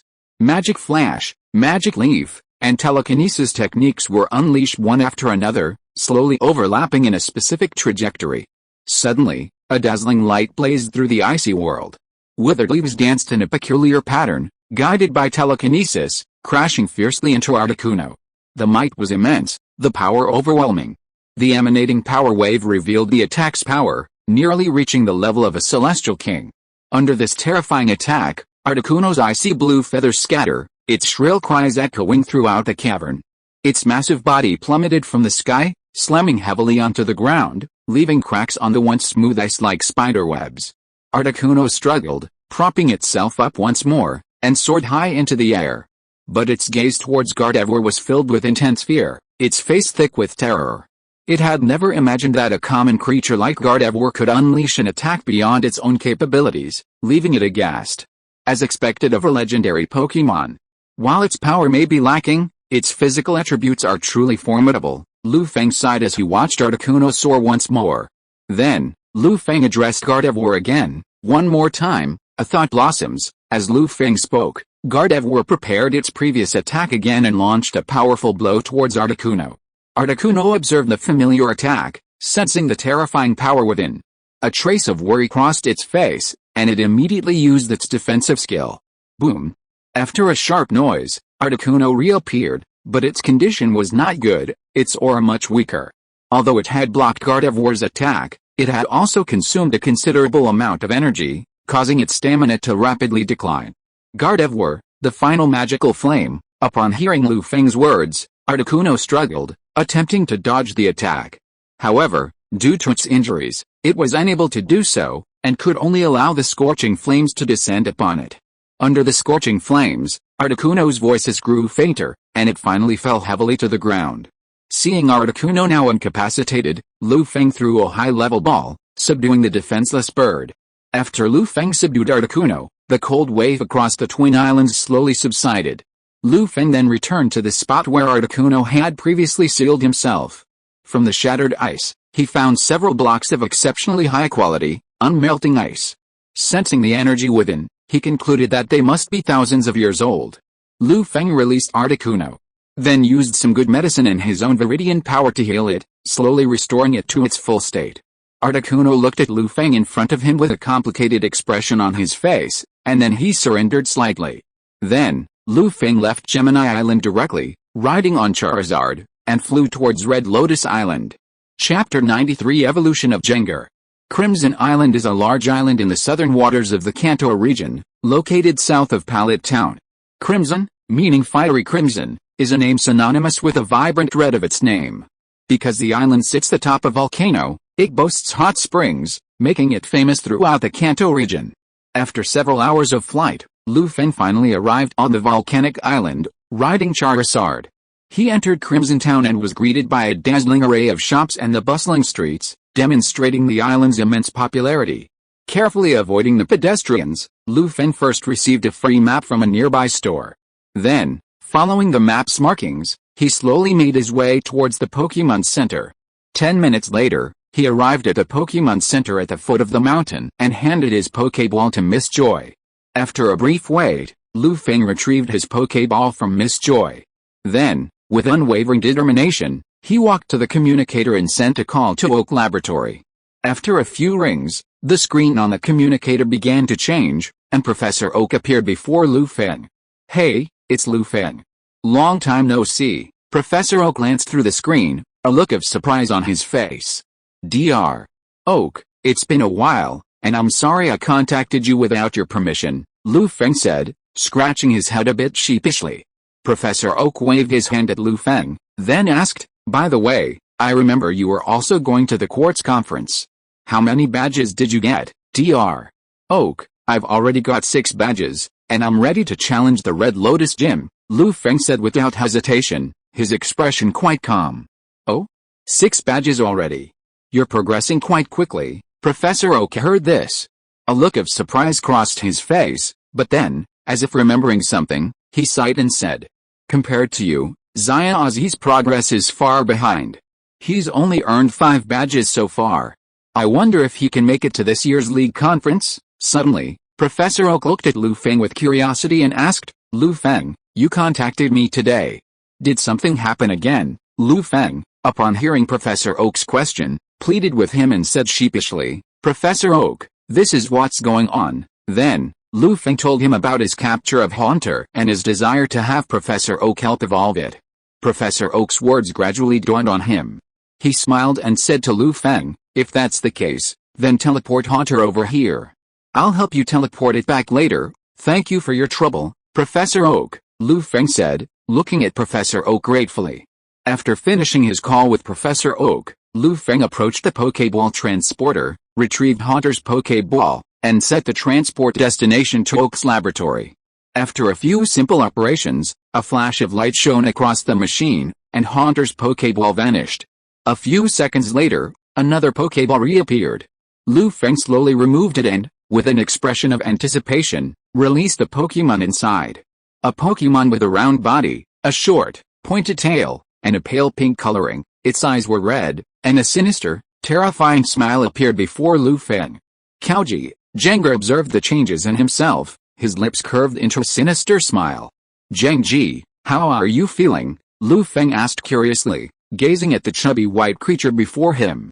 Kauji, Jengar shook his head, indicating he was fine. A mischievous expression on his face. Lu Feng, through Viridian's power, heard Jengar's words and nodded slightly. Using his detection skill, Lu Feng could clearly tell that Jengar's power had significantly improved after its evolution, reaching not only Quasi-King status but also level 52. Due to its evolution, Jengar's floating ability had transformed into cursed form, making it no longer able to hover. After retrieving Jengar, Lu Feng silently glanced toward the top of the mountain, his mind instantly forming a decision.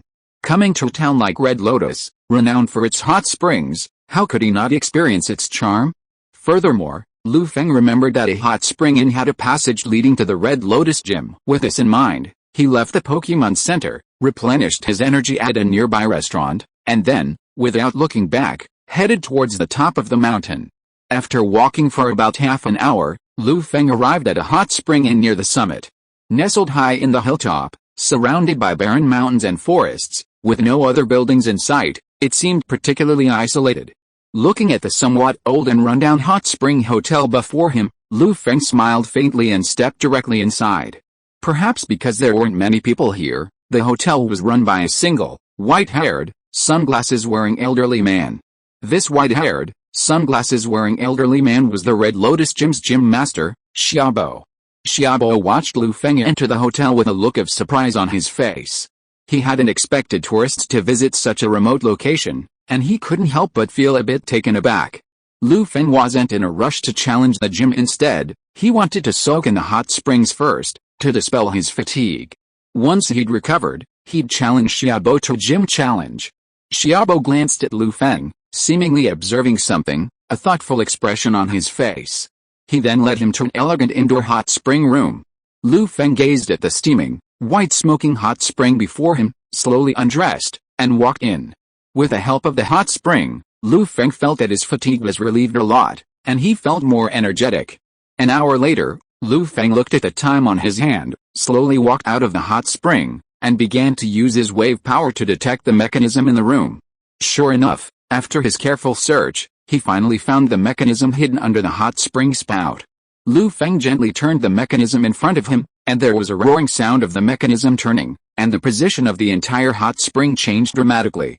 The pool where the hot spring was located slowly moved to the right, and a staircase entrance was revealed on the ground. Looking at the somewhat dark staircase intersection in front of him, Lu Feng stepped directly in. The color of shiny Jengar is wrong, sorry everyone, because the super evolution left a deep impression on me. I wrote it casually, and it has been corrected now. Chapter 94, Battle in the Volcano. Lu Feng continued along the dimly lit passage. As he walked, the lamps hanging on the walls gradually lit up, emitting a faint glow that slowly illuminated the passage.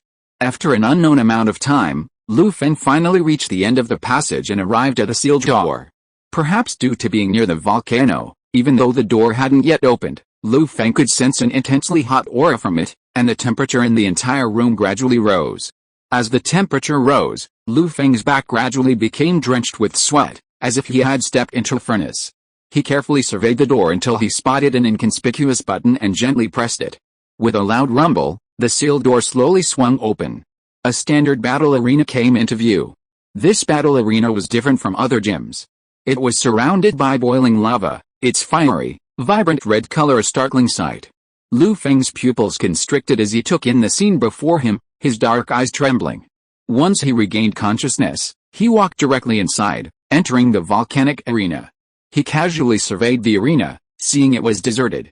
He then turned toward the surveillance camera and shouted, "Gym leader Xiaobo, please enlighten me." Feng's voice echoed throughout the arena, but no one responded. Seeing this, Feng remained calm and waited silently. A few minutes later, a portal suddenly opened across from him, and Xiaobo slowly emerged.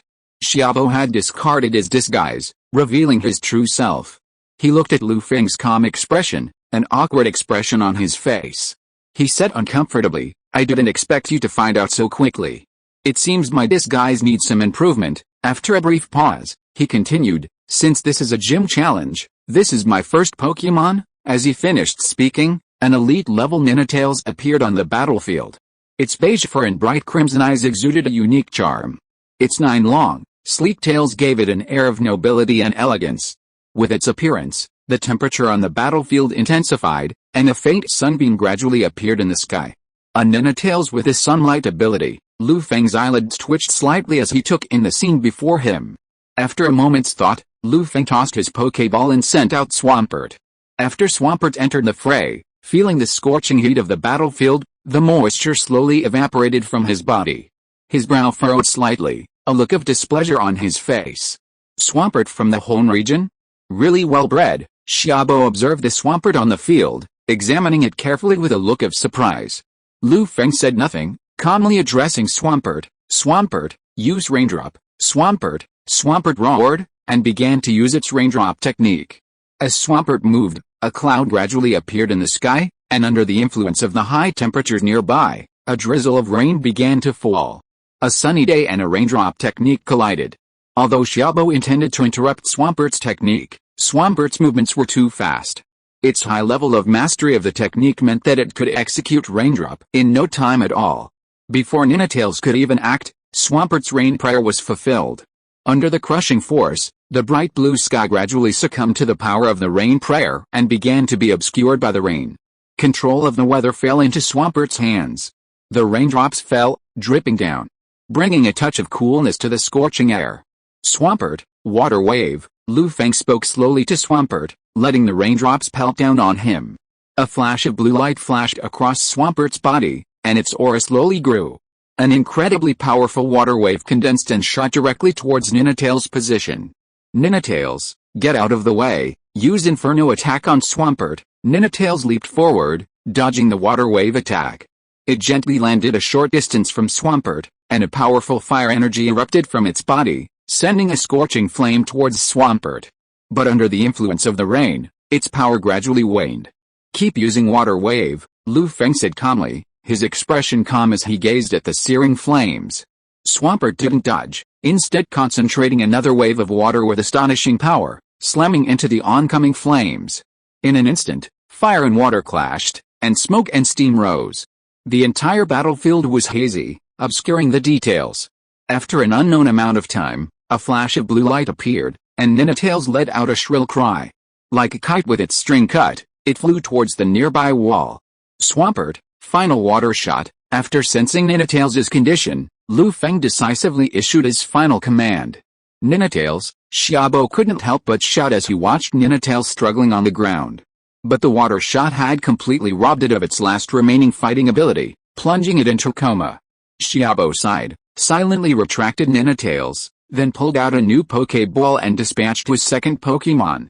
With a flash of blazing light, a pale yellow creature emerged, its mane of blazing flames stretching from its head down its spine to its tail, and a single long horn on its head.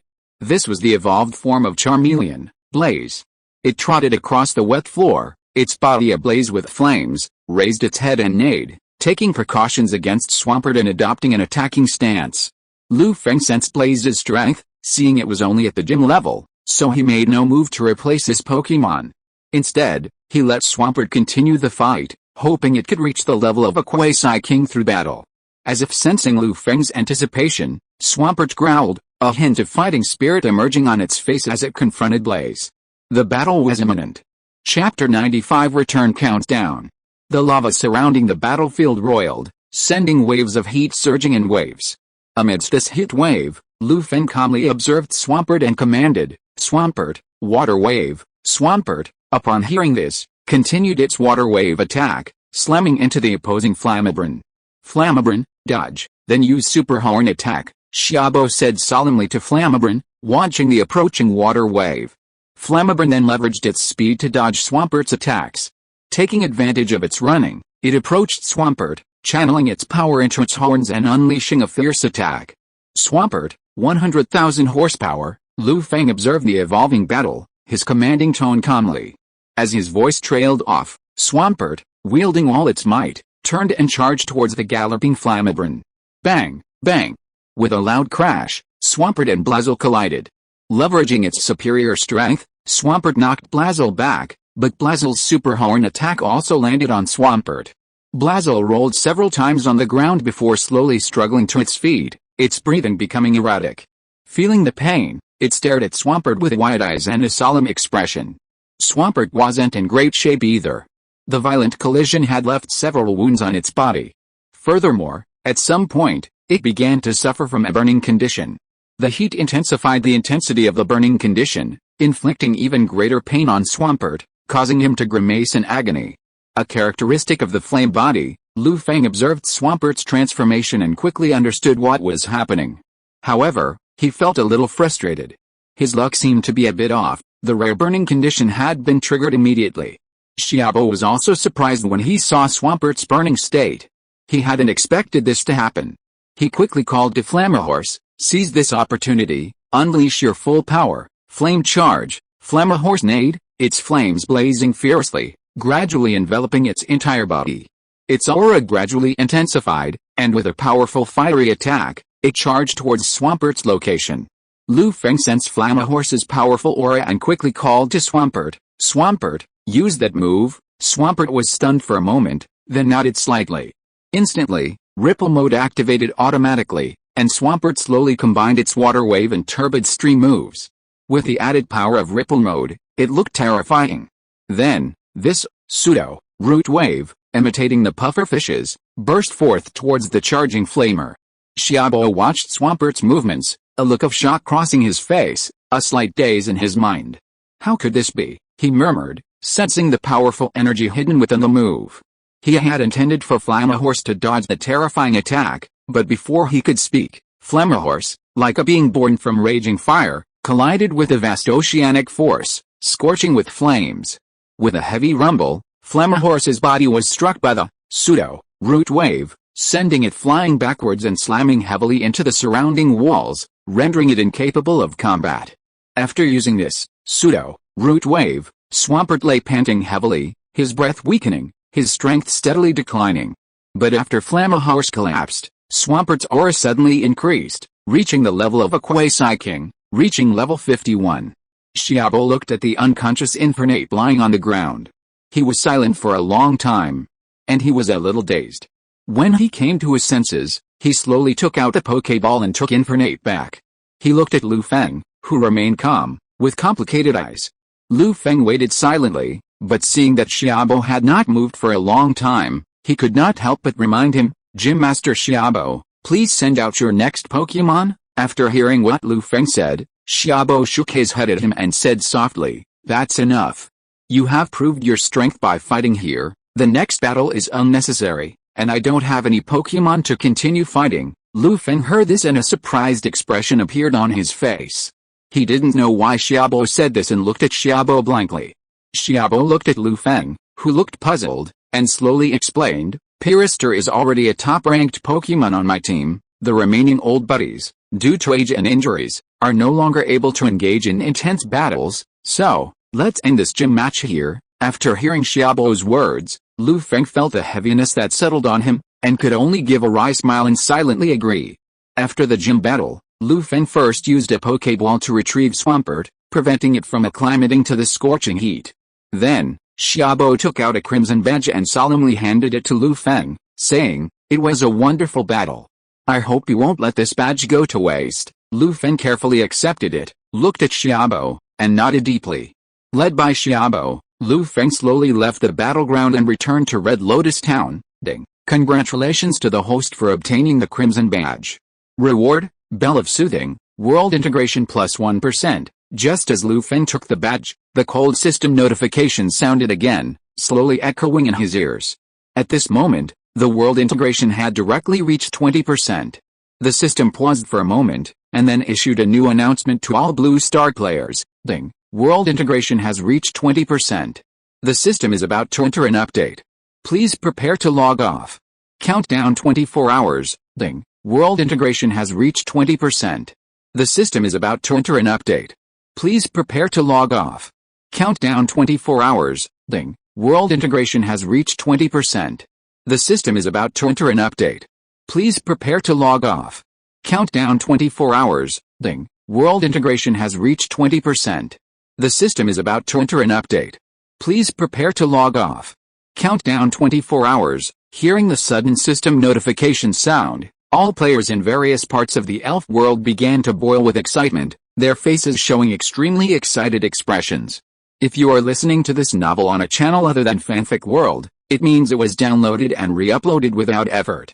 We warmly invite you to visit our channel, Fanfic World. There you will find the original version of this story and many other novels of various genres. We look forward to seeing you dive into a world of incredible novels. Chapter 96, Going to the Viridian Gym. At this moment, the Blue Star player forums, thanks to this sudden system notification, gradually became abuzz. Countless messages scrolled by rapidly, and all sorts of opinions echoed one after another. Wow, another 4 months have passed, and I'm finally home again. Thanks to that unknown big shot, can you give me your contact information? I can't repay you, but I hope to repay you with my body. Shy JPG, hey everyone, I'm going back again. Don't buy for free. You all know the consequences. Hey, the person above, you obviously have a story to tell. Please tell us yours. Oh my god, thank God for letting me go home. Sigoi, Soga Temple, Aligato, Smecta. In a restaurant on Red Lotus Island, Lu Feng ate his lunch while browsing the player forums. Seeing that it was all just empty talk, he shook his head and silently closed the forum.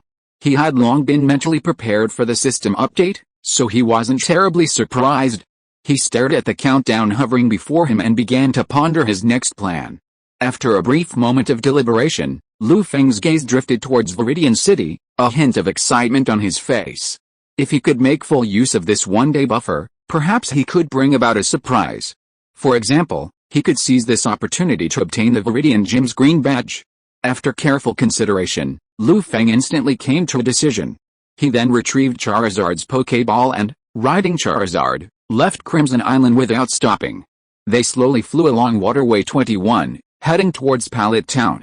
It took over 4 hours for Lu Feng and Charizard to soar across the narrow Waterway 21, taking in the stunning sunset over the sea, the vibrant glow reflected against the azure horizon, before finally arriving near Pallet Town. The sky darkened, and night fell. Pallet Town grew quieter, with residents and pedestrians gradually returning home, leaving the vast town feeling considerably emptier. Lu Feng took in the small town, lit up by the lights and completely silent, and left. He continued his flight with Charizard in the direction of Viridian City. After more than 2 hours, they finally passed Viridian Forest and arrived at the entrance to Viridian City. Lu Feng looked at the shuttered shops and the gradually thinning pedestrians along the street, then slowly made his way towards the hotel. The next morning, after a night's rest, Lu Feng first went to eat. Not long after, he arrived at the Viridian Gym. Seeing the long line before him, Lu Feng couldn't help but gasp, a look of bewilderment on his face. As the strongest gym in the Kanto region, the Viridian Gym's challenges were supposed to be the most challenging.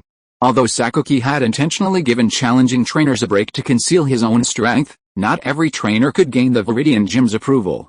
Yet, for some unknown reason, the Viridian Gym was overflowing with people.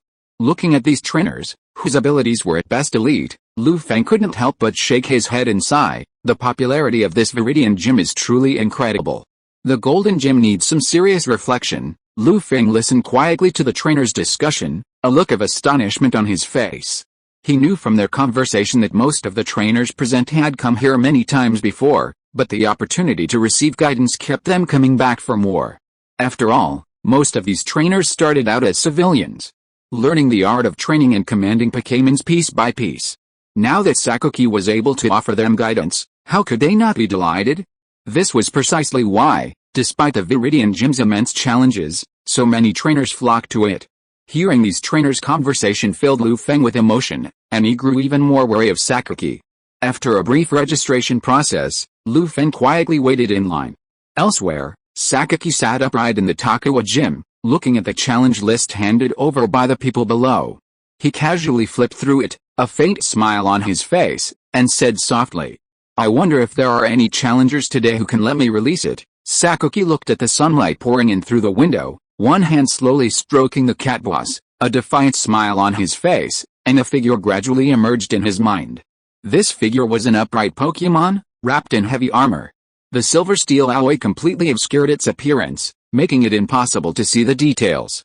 But from the powerful aura that emanated from it from time to time, it was known that this figure was extraordinary. When Sakuki thought of the benefits that this Pokémon had brought to the entire Team Rocket in recent times, a burning light flashed in his eyes, and his face was full of anticipation. It hasn't grown to its peak state yet, but it has achieved that level. Perhaps as long as it grows up, Team Rocket's goal can be achieved directly. Sakuki said this while looking forward to it, his face full of excitement. Every time he thought about the losses caused by Team Rocket to create this Pokémon, he felt that it was worth it. The reason is simple. This Pokémon has the qualifications comparable to gods. As long as it can grow to its peak, it will surely allow Team Rocket to rule the world. Mother, I will realize your dream. Sakuki looked at an antique photo frame on the table and murmured softly, as if he was making a promise, and as if he was simply explaining it. Knock, knock, knock. At this time, there was only a regular knock on the door, and Sakuki slowly came back to his senses. He looked toward the door and said softly, "Come in." The office door slowly opened, and a gym staff member slowly walked in. He looked at Sakuki, who looked peaceful, and said with a hint of reverence, "Mr. Sakuki, the gym competition is about to begin. The contestants are ready. What do you think?" "Okay, I'll be right there." Sakuki listened to the staff member's words, a faint smile on his face, and said warmly. He slowly stood up, walked past the staff member, and walked straight to the battle venue. The cat boss followed Sakuki closely, growling softly. Chapter 97 Abnormal Sakuki. Sakuki arrived at the battle arena and smiled faintly at the crowd filing the stands. At his signal, the referee began reading the rules. Immediately, challengers, one after another, took the stage. Lu Feng sat in the waiting area, silently waiting. Despite the numerous trainers ahead of him, the pace of competition at the Viridian Gym was incredibly fast. Due to their limited skills, the challengers were unable to force Sakuki's third Pokémon. Even those who managed to challenge his second were few and far between. However, the faces of the many trainers who failed were beaming with joy, with no trace of frustration at all, as they had received guidance. Watching this scene before him, the ecstatic expressions of the trainers, Lu Feng couldn't help but shake his head. Now, he finally understood why Team Rocket had grown so powerful. Sakuki used his status as a gym leader to win over people and increase his influence. Then, through enticements, he was able to attract these trainers. After nearly 2 hours of competition, and countless trainers failing in their attempts, it was finally Lu Feng's turn. With only 2 hours remaining, Lu Feng stood up and slowly walked towards the battle arena. Sakuki, observing Lu Feng's calm expression, couldn't help but sigh in admiration. Regardless of Lu Feng's abilities, his composure alone was worthy of praise.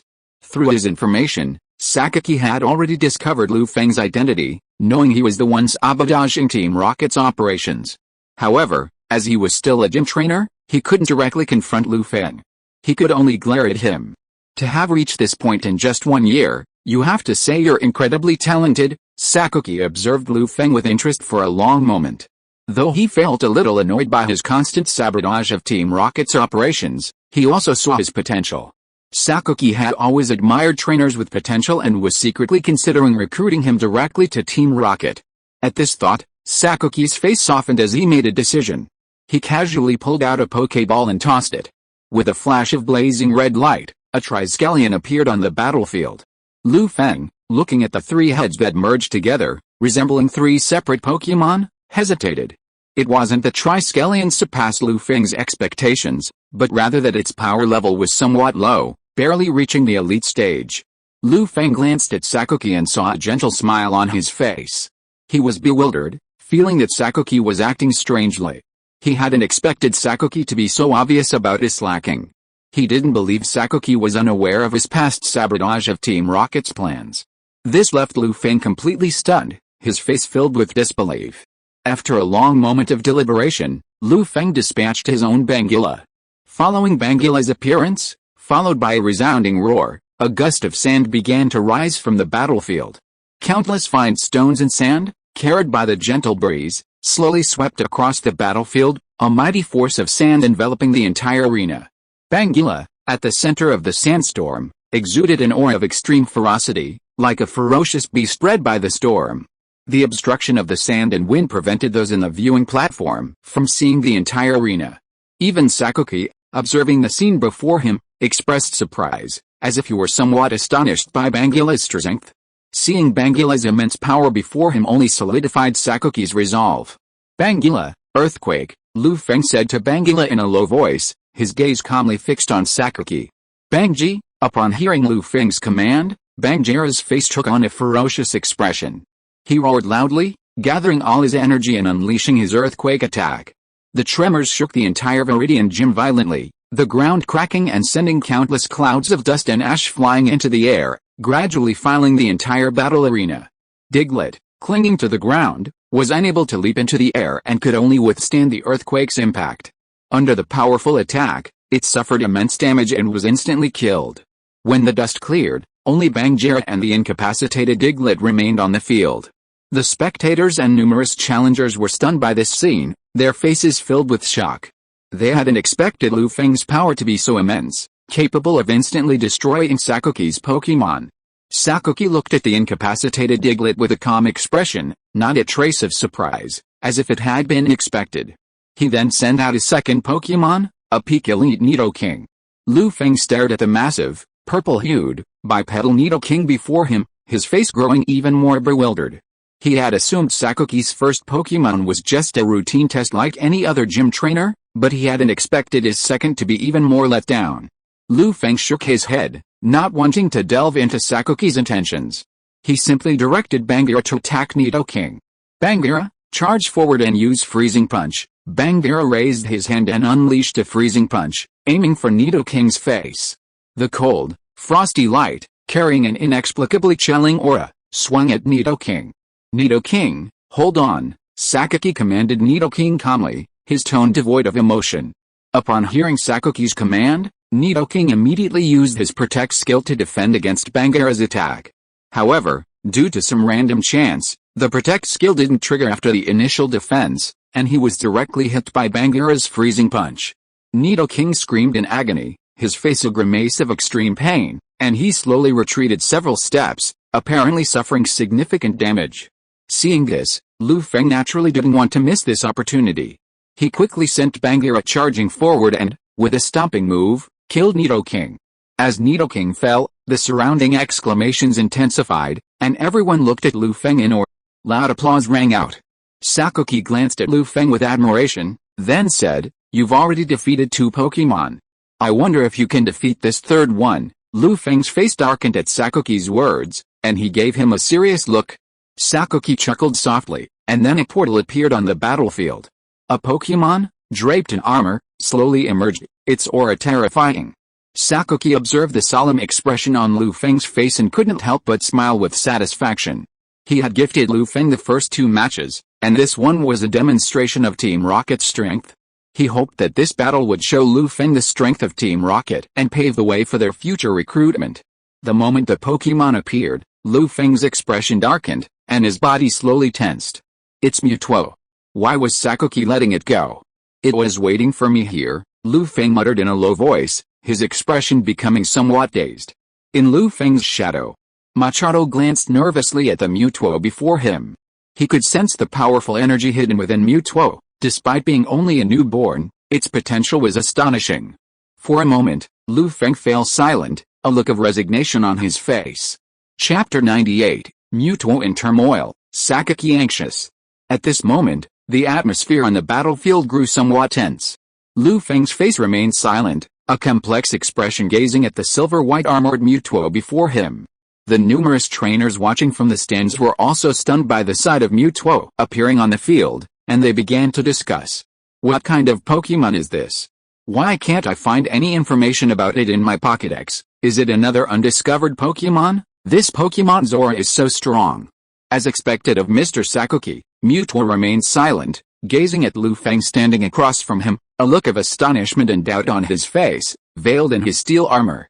For some reason, Mewtwo could sense a familiar aura from Lu Feng, something that puzzled it. It pondered, searching for relevant memories, but no matter how hard it tried, it could not find any trace of Lu Feng.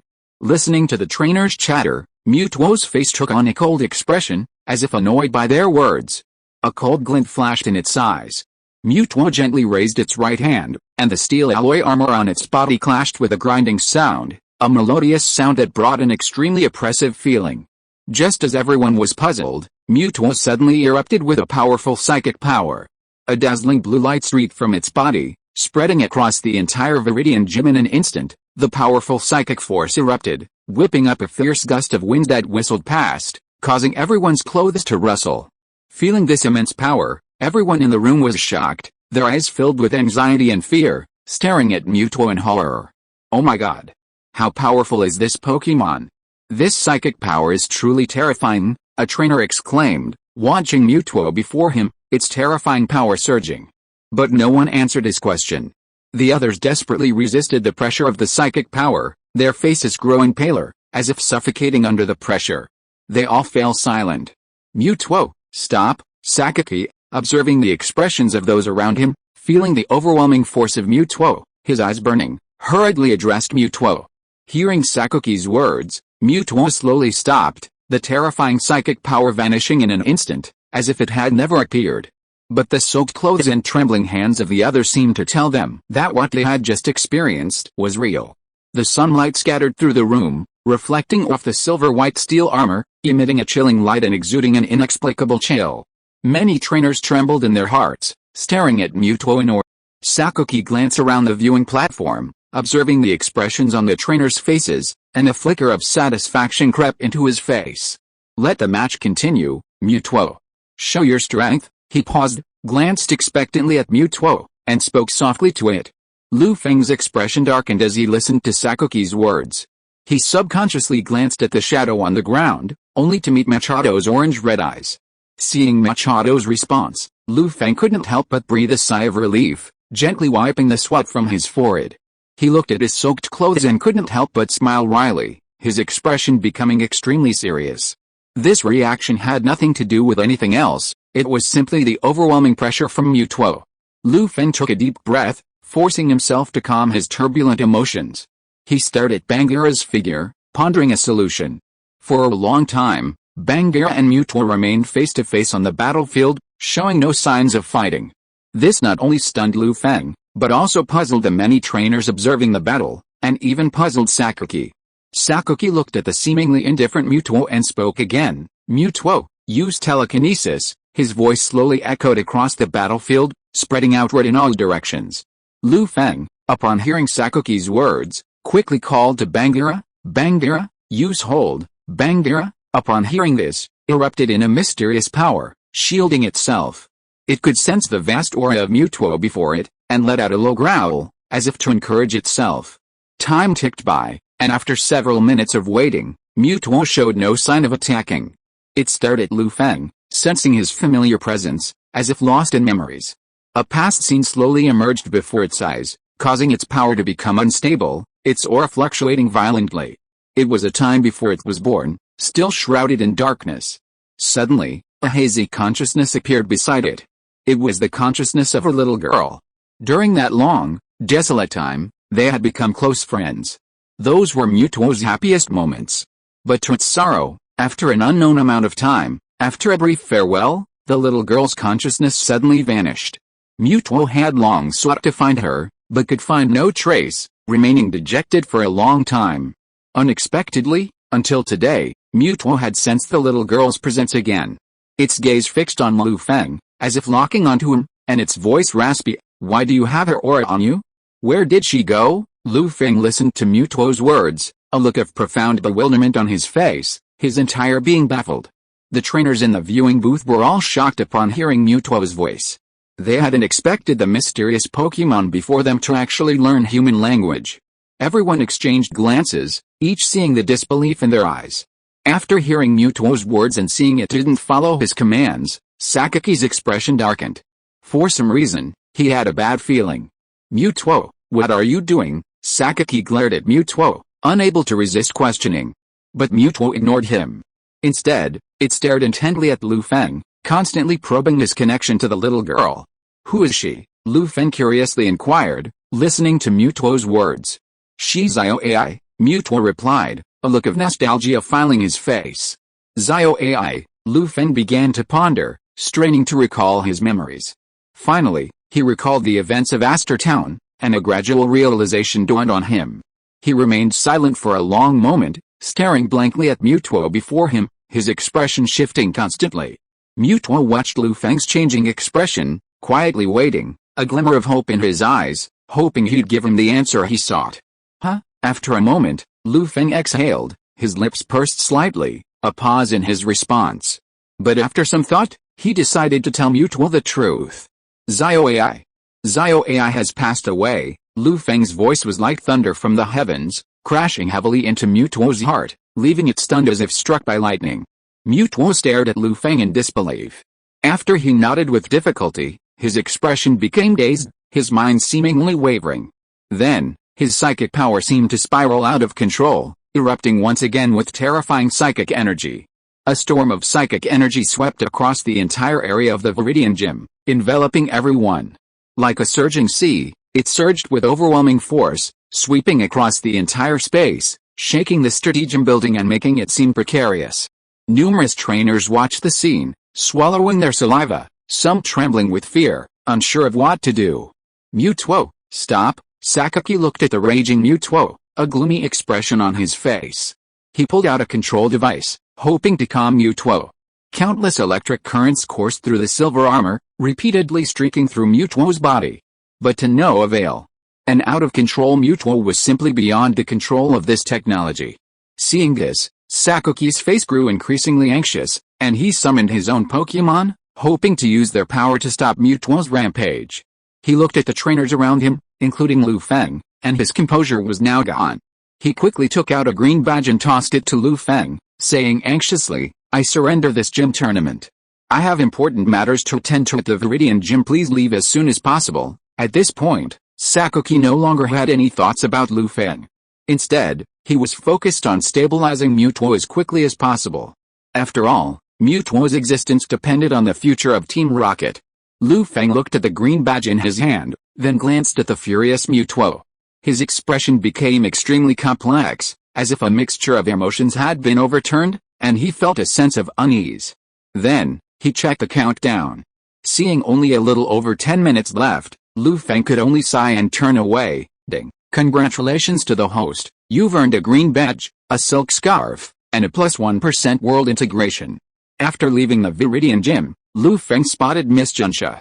Apparently, alerted by the aura within the gym, numerous Alliance trainers had rushed to the Viridian Gym. Lu Feng glanced back at the Viridian Gym before leaving, finding a secluded spot and quietly waiting for the countdown to end. He had never expected to encounter something like this, and he felt an indescribable feeling. 10 minutes later, a ray of light washed over Lu Feng's body, and he vanished from the spot. Chapter 99, The Alpha Egg Hatches. This is the alpha Macho Man should have. On Blue Star, deep in the Atlantic Ocean. With the system undergoing another update, the integration between Blue Star and the Pokémon world deepened. Secret realms, previously hidden in the unknown depths of the ocean floor, slowly emerged from the turbulent world merging, reappearing on Blue Star. Furthermore, numerous previously hidden secret realms reappeared across Blue Star's world. Countless nations gazed upon these newly revealed secret realms with utter emotion, sending their trained trainers to vie for them. Furthermore, thanks to the merging of worlds, the entire Blue Star's environment transformed for the better. The sky grew even bluer, the rivers clearer, and countless mountains and forests overflowed with vegetation and verdant fields, resembling an ancient past. Furthermore, due to the increasing degree of world merging, Blue Star's mushroom bombs had lost their effectiveness, as if some mysterious force had fundamentally blocked their effectiveness. This caused the leaders of many nations to grimace, and they placed even greater emphasis on the strength of their Pokémon trainers. The entire blue planet seemed to be caught in a strange situation, the atmosphere becoming extremely tense. Suddenly, countless showers of light streaked across the sky, slowly descending to the ground. As the showers dissipated, the blue planet players who had entered the elf world returned to their familiar surroundings. Space shifted, the stars shifted. When Feng opened his eyes again, he was back in his rental apartment. Looking at the familiar furnishings, now covered in dust, he felt as if he were in another world. Feng first found his phone and quickly charged it. Then, looking at the long pile of missed calls, he called home to let them know he was safe. Then, he slowly opened the Blue Planet Player forum and began browsing the posts, searching for relevant information.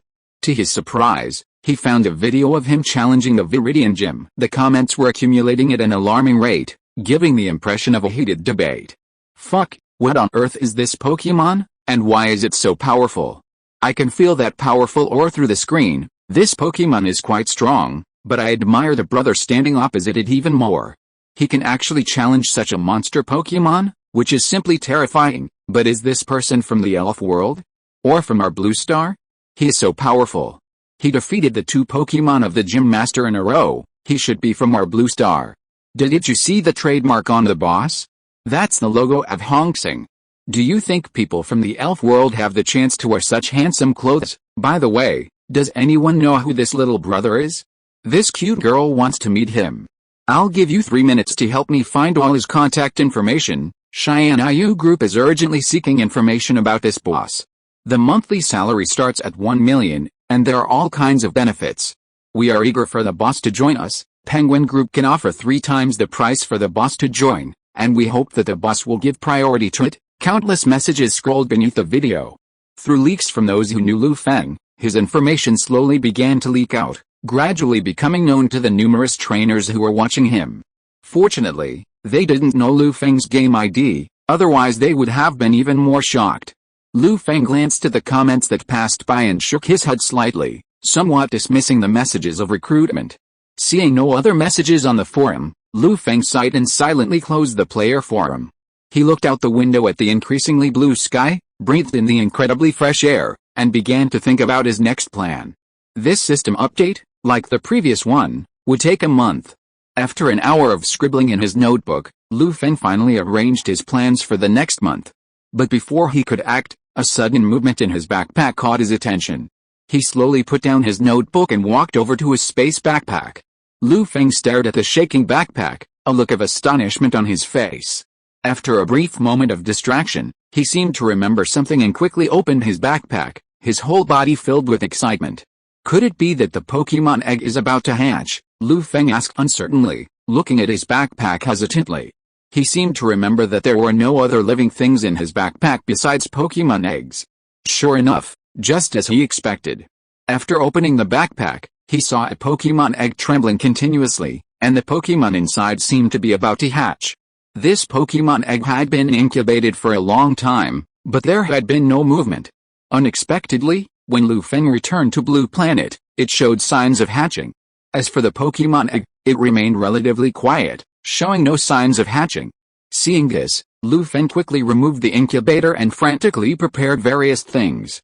Then, after a few minutes of silent waiting, the Pokémon egg suddenly stopped shaking, the shell began to crumble, and a dazzling light emanated. As Feng watched, a small, dainty Pokémon, freed from its shell's restraints, emerged from the egg. It resembled a fox, its fur mostly brown, save for the tip of its fluffy tail and the cream-colored fur on its neck. Its legs were short and slender, and its 4 paws each had 3 toes and pink pads. Its eyes shone with a radiant brown light, making it a delightful sight. "It's Eevee," Lu Feng said, a look of surprise crossing his face as he gazed at the bewildered creature before him, a slightly dazed expression on his face. However, as he recalled the egg's origins, a sense of understanding dawned on him. Perhaps only creatures like Eevee, with their extremely unstable genetic makeup and the potential for evolving into diverse species under the influence of their surroundings, were suitable for Team Rocket's genetic experiments. Eevee curiously surveyed its surroundings, sniffing the air. Sensing the familiar scent of Lu Feng, it called out sweetly. Hearing Eevee's voice, Lu Feng slowly regained consciousness. He looked at the newborn with an apologetic expression and whispered, "Eevee, I was distracted." "Sorry." Eevee tilted its head and looked at Lu Feng, its face full of confusion. Its tender, pink flesh rested on the table, gently treading. Lu Feng quickly fetched a towel he had prepared and slowly lifted the little Eevee. He carried it to the bathroom and used warm water to wash off the slime.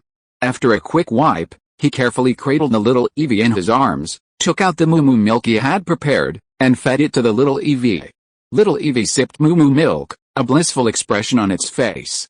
Perhaps because it was just born, it felt a bit sleepy after eating. Soon, it fell into peaceful sleep. Lu Feng gently tucked Eevee into bed. He looked at the sleeping Eevee in silence, his heart bursting with emotion.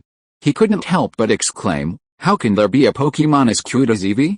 This is the kind of Pokémon a tough guy should have." After settling Eevee down, Lu Feng returned to his desk and, looking at his filled notebook, a look of resignation crossed his face. "Let's redesign our plan," Lu Feng said with a sigh after a brief moment of reflection. Time flew by, and in the blink of an eye, another 2 hours had passed. Lu Feng was still writing his plan, making arrangements for the upcoming training. The sleeping little Eevee slowly awoke. With adorable eyes, it gazed at Lu Feng's earnest back and softly called out, "Eevee." Then, it struggled out of bed, freeing itself from the blanket. With a slight leap, it slowly trotted towards Lu Feng. It gently nudged its head against the hem of Lu Feng's pants, nuzzling affectionately for a long time. Lu Feng sensed movement at his feet and saw that the little Eevee had woken and was looking at him with a bewildered expression. He slowly leaned over and cradled the little Eevee in his arms. "Eevee, welcome to my team." Lu Feng took out a Pokéball and gently captured it, speaking gently into the Pokéball in his hand. Because he had consulted Eevee, the capture process was smooth and effortless. With the capture of Eevee, Lu Feng's total Pokémon holdings reached 7, far exceeding the standard limit. If it weren't for the extra Pokémon slot granted by the Pokémon Scholar status, a certain Pokémon would have been restricted. "Looks like I need to level up my Pokémon Scholar status to gain more Pokémon slot privileges," Lu Feng sighed silently, making a silent decision. He then released Eevee once again and began using the detect skill to investigate its status. Upon seeing the information that surfaced before him, Lu Feng's face was filled with astonishment. Chapter 100 My Eevee has the demeanor of an emperor. Name, Eevee. Gender, female. Sign, attributes, normal. Features, adaptability. Increases the power of skills and moves with the same attributes as itself. Danger perception, can detect dangerous moves on the opponent. Classification, evolved Pokémon. Level 5. Qualifications, champion. Skills, desire, help, cry, collision, sand shifting, tail wagging, round pupils, high-speed stars. Note, this Pokémon still has the genes of an ancient Pokémon, and some gene fragments have changed. Under the influence of an unknown force, it can learn multiple skills and moves, but has lost the possibility of evolution. Lu Feng looked at the information in front of him, his eyes sizing up the Eevee in his arms, a thoughtful expression on his face. Being able to learn multiple skills and moves, yet losing the ability to evolve, is a trait unique to partner Eevee. Furthermore, the so-called genetic fragment changes, could they be the result of Mew's influence? Lu Feng remembered that before obtaining Eevee's Pokémon egg, it was used in a certain project of Team Rocket, experimenting with the feasibility of certain genes. Thinking of this, Lu Feng felt the possibility was even more pronounced, and he looked at Eevee with a hint of pity. Eevee looked at Lu Feng, bewildered, unsure why he was looking at him like that, a blank expression on his face. Then, Lu Feng fell into deep thought, recalling the relevant information in his mind and silently pondering his Eevee training plan. Partner Eevee differed from regular Eevee. Although they lost the ability to evolve, Their base stats increased by 110 points, reaching a staggering 435. Furthermore, they could learn 9 unique skills and moves, complementing their existing offensive capabilities. Moves like Vibrant Bubble, Numbing Shock, Blazing Fire, Raging Aura, Bad Domain, Thrive Bomb, Ice Freeze, Sparkling Storm, and Bang Bang Smash. These move and skills symbolize the genetic fragments hidden within the normal Eevee, representing portions of the power of Eevee's 8 evolved forms. Perhaps by mastering these 9 exclusive moves, I can enhance Eevee's understanding of those energies, see if I can unlock the blocked potential and learn the corresponding move and skills, Lu Feng pondered, recording the relevant information and writing down his conjecture. Furthermore, being unable to evolve doesn't mean Eevee can't gain the power to evolve through other means. After all, Eevee is known as Little Arceus. Lu Feng seemed to have thought of something, and a bright light bloomed in his eyes. He looked at the little Eevee in his arms with an expectant expression. He remembered that Eevee could learn shadow clones and substitutes. If he could combine these 2 skills and integrate his understanding of the other 8 attributes, perhaps he could create a different landscape and take a unique route. Clone Eevee? Lu Feng's body kept shaking, and he couldn't help but mutter. By improving Eevee's comprehension and mastery of stand skills, 8 different clones were created, and by integrating corresponding attribute energies, an Eevee team was directly formed.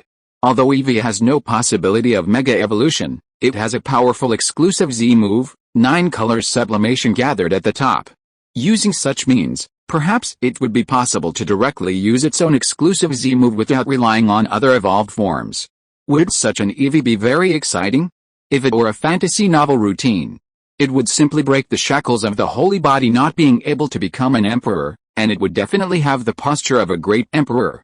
Lu Feng could even imagine a certain scene. As the sun sets, little Eevee uses his stand to create 8 stands, and the 8 stands transform into the appearance of 8 evolved forms. After gathering the power of water, fire, electricity, ice, grass, evil, psychic, fairy, and general powers, the 9 generations returned to 1, and Eevee gathered the 9 generations of Tao fruit to prove the Tao of the red dust immortal, crossed out. At that time, he punched the South Mountain and made it fly, kicked the big pet carp of the North Sea, and wiped out the flying caterpillar with a single blow of his iron tail.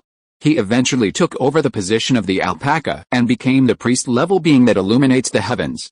Suddenly, the little Eevee in Lu Feng's arms felt a chill in his heart, and felt some unknown chill, as if someone was trying to kill it, and looked around vigilantly. At the same time, Groudon, who was still sleeping in Chimney Mountain, Kyogre, who was sleeping in the underwater cave, Rayquaza, who was gnawing on meteorites on the sky pillar, and Arceus, who was sleeping in the heavens, all felt a cool breeze blowing, making them sneeze. Lu Feng shook his head, quickly suppressed his thoughts, and then gently stroked the little Eevee's head. As if remembering something, Lu Feng carried the little Eevee to the place where the backpack was placed. After searching for a while, he found 2 things and handed them directly to the Eevee in his arms. Eevee? Ibrahimovic looked at Lu Feng with confusion and a bewildered expression. Ibrahimovic, this soothing bell and silk scarf are gifts from me to you. Just consider them as your gift for joining the team. Lu Feng rubbed its little head and spoke to it softly.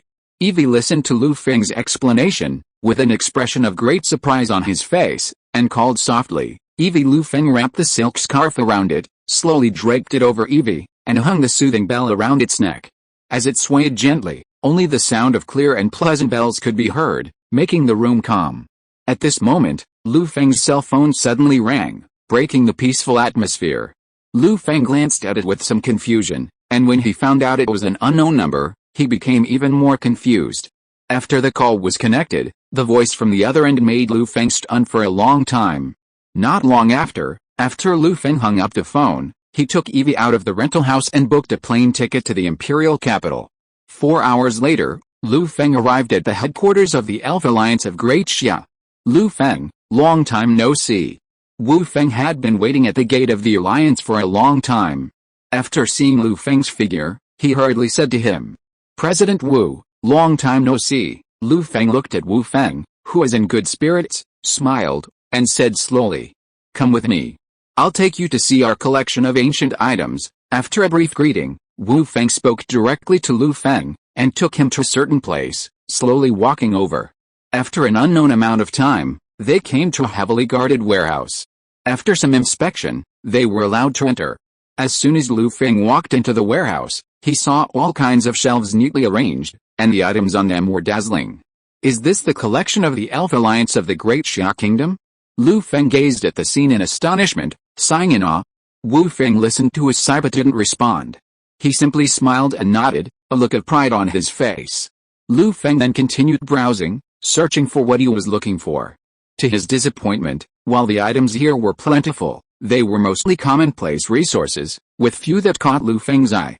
Suddenly, the wave power within Lu Feng, as if sensing something, began to waver. Suppressing his emotions and feigning a nonchalant air, Lu Feng followed the wave power's guidance and arrived at a corner of the room. After careful searching, he located two objects resembling gem fragments in this inconspicuous corner. The two gem fragments were of different colors, one a vibrant, fiery red, the other a deep, aquamarine blue. Lu Feng's pupils narrowed slightly as he gazed at the two fragments in his hand, a look of shock on his face. He had never imagined that he would find these two items in the Great Xia Kingdom's Elf Alliance's warehouse. If he guessed correctly, the two gem-like fragments before him were indeed the broken scarlet and blue orbs. Lu Feng tightly grasped the two gem fragments in his hand and calmly asked Wu Feng, "President Wu, where did you find these two gem fragments?" After hearing his question, Wu Feng looked at the item in Lu Feng's hand, pondered it carefully, and then said to him, "The red one should have been unearthed from the Yellow Emperor's tomb, and the blue one was found in Dao's tomb." Yellow Emperor and Dao? Lu Feng was stunned for a moment as he listened to his words, then slowly recalled the records related to them. After a brief thought, a complex expression appeared on his face. If he remembered correctly, the Yellow Emperor's daughter was Hanba. 1,000 miles of scorched earth, and fire burned everything. Isn't this similar to the characteristics of a certain flightless Pokémon after undergoing a primal regression? As for the legend of Dao, isn't the most famous one the control of the Yellow River floods? Perhaps the only Pokémon that could cause a 13-year flood without stopping is that of the Giganto. Although the two orbs were damaged, Lu Feng could sense that they still contained some unknown energy. They might not be able to help Groudon and Kyogre return to their primal state, but they had become a medium for recording their unique moves. Perhaps with the help of these two orb fragments, Swampert would be able to comprehend the corresponding moves more quickly, and then he could achieve his goal, with the origin wave in his left hand and the cliff sword in his right. Then, Lu Feng quietly put away the two items and continued to explore with the power of the wave guide, searching for those hidden special items. As expected, with the help of the wave guide power, Lu Feng easily found another extraordinary item. End of this chapter. Thank you so much for reading until the end. Don't forget to give it a like. Looking for more exclusive content and immediate access? Subscribe to our Patreon. Remember, every like, subscription or donation encourages us to continue. Thank you all. See you in the next video.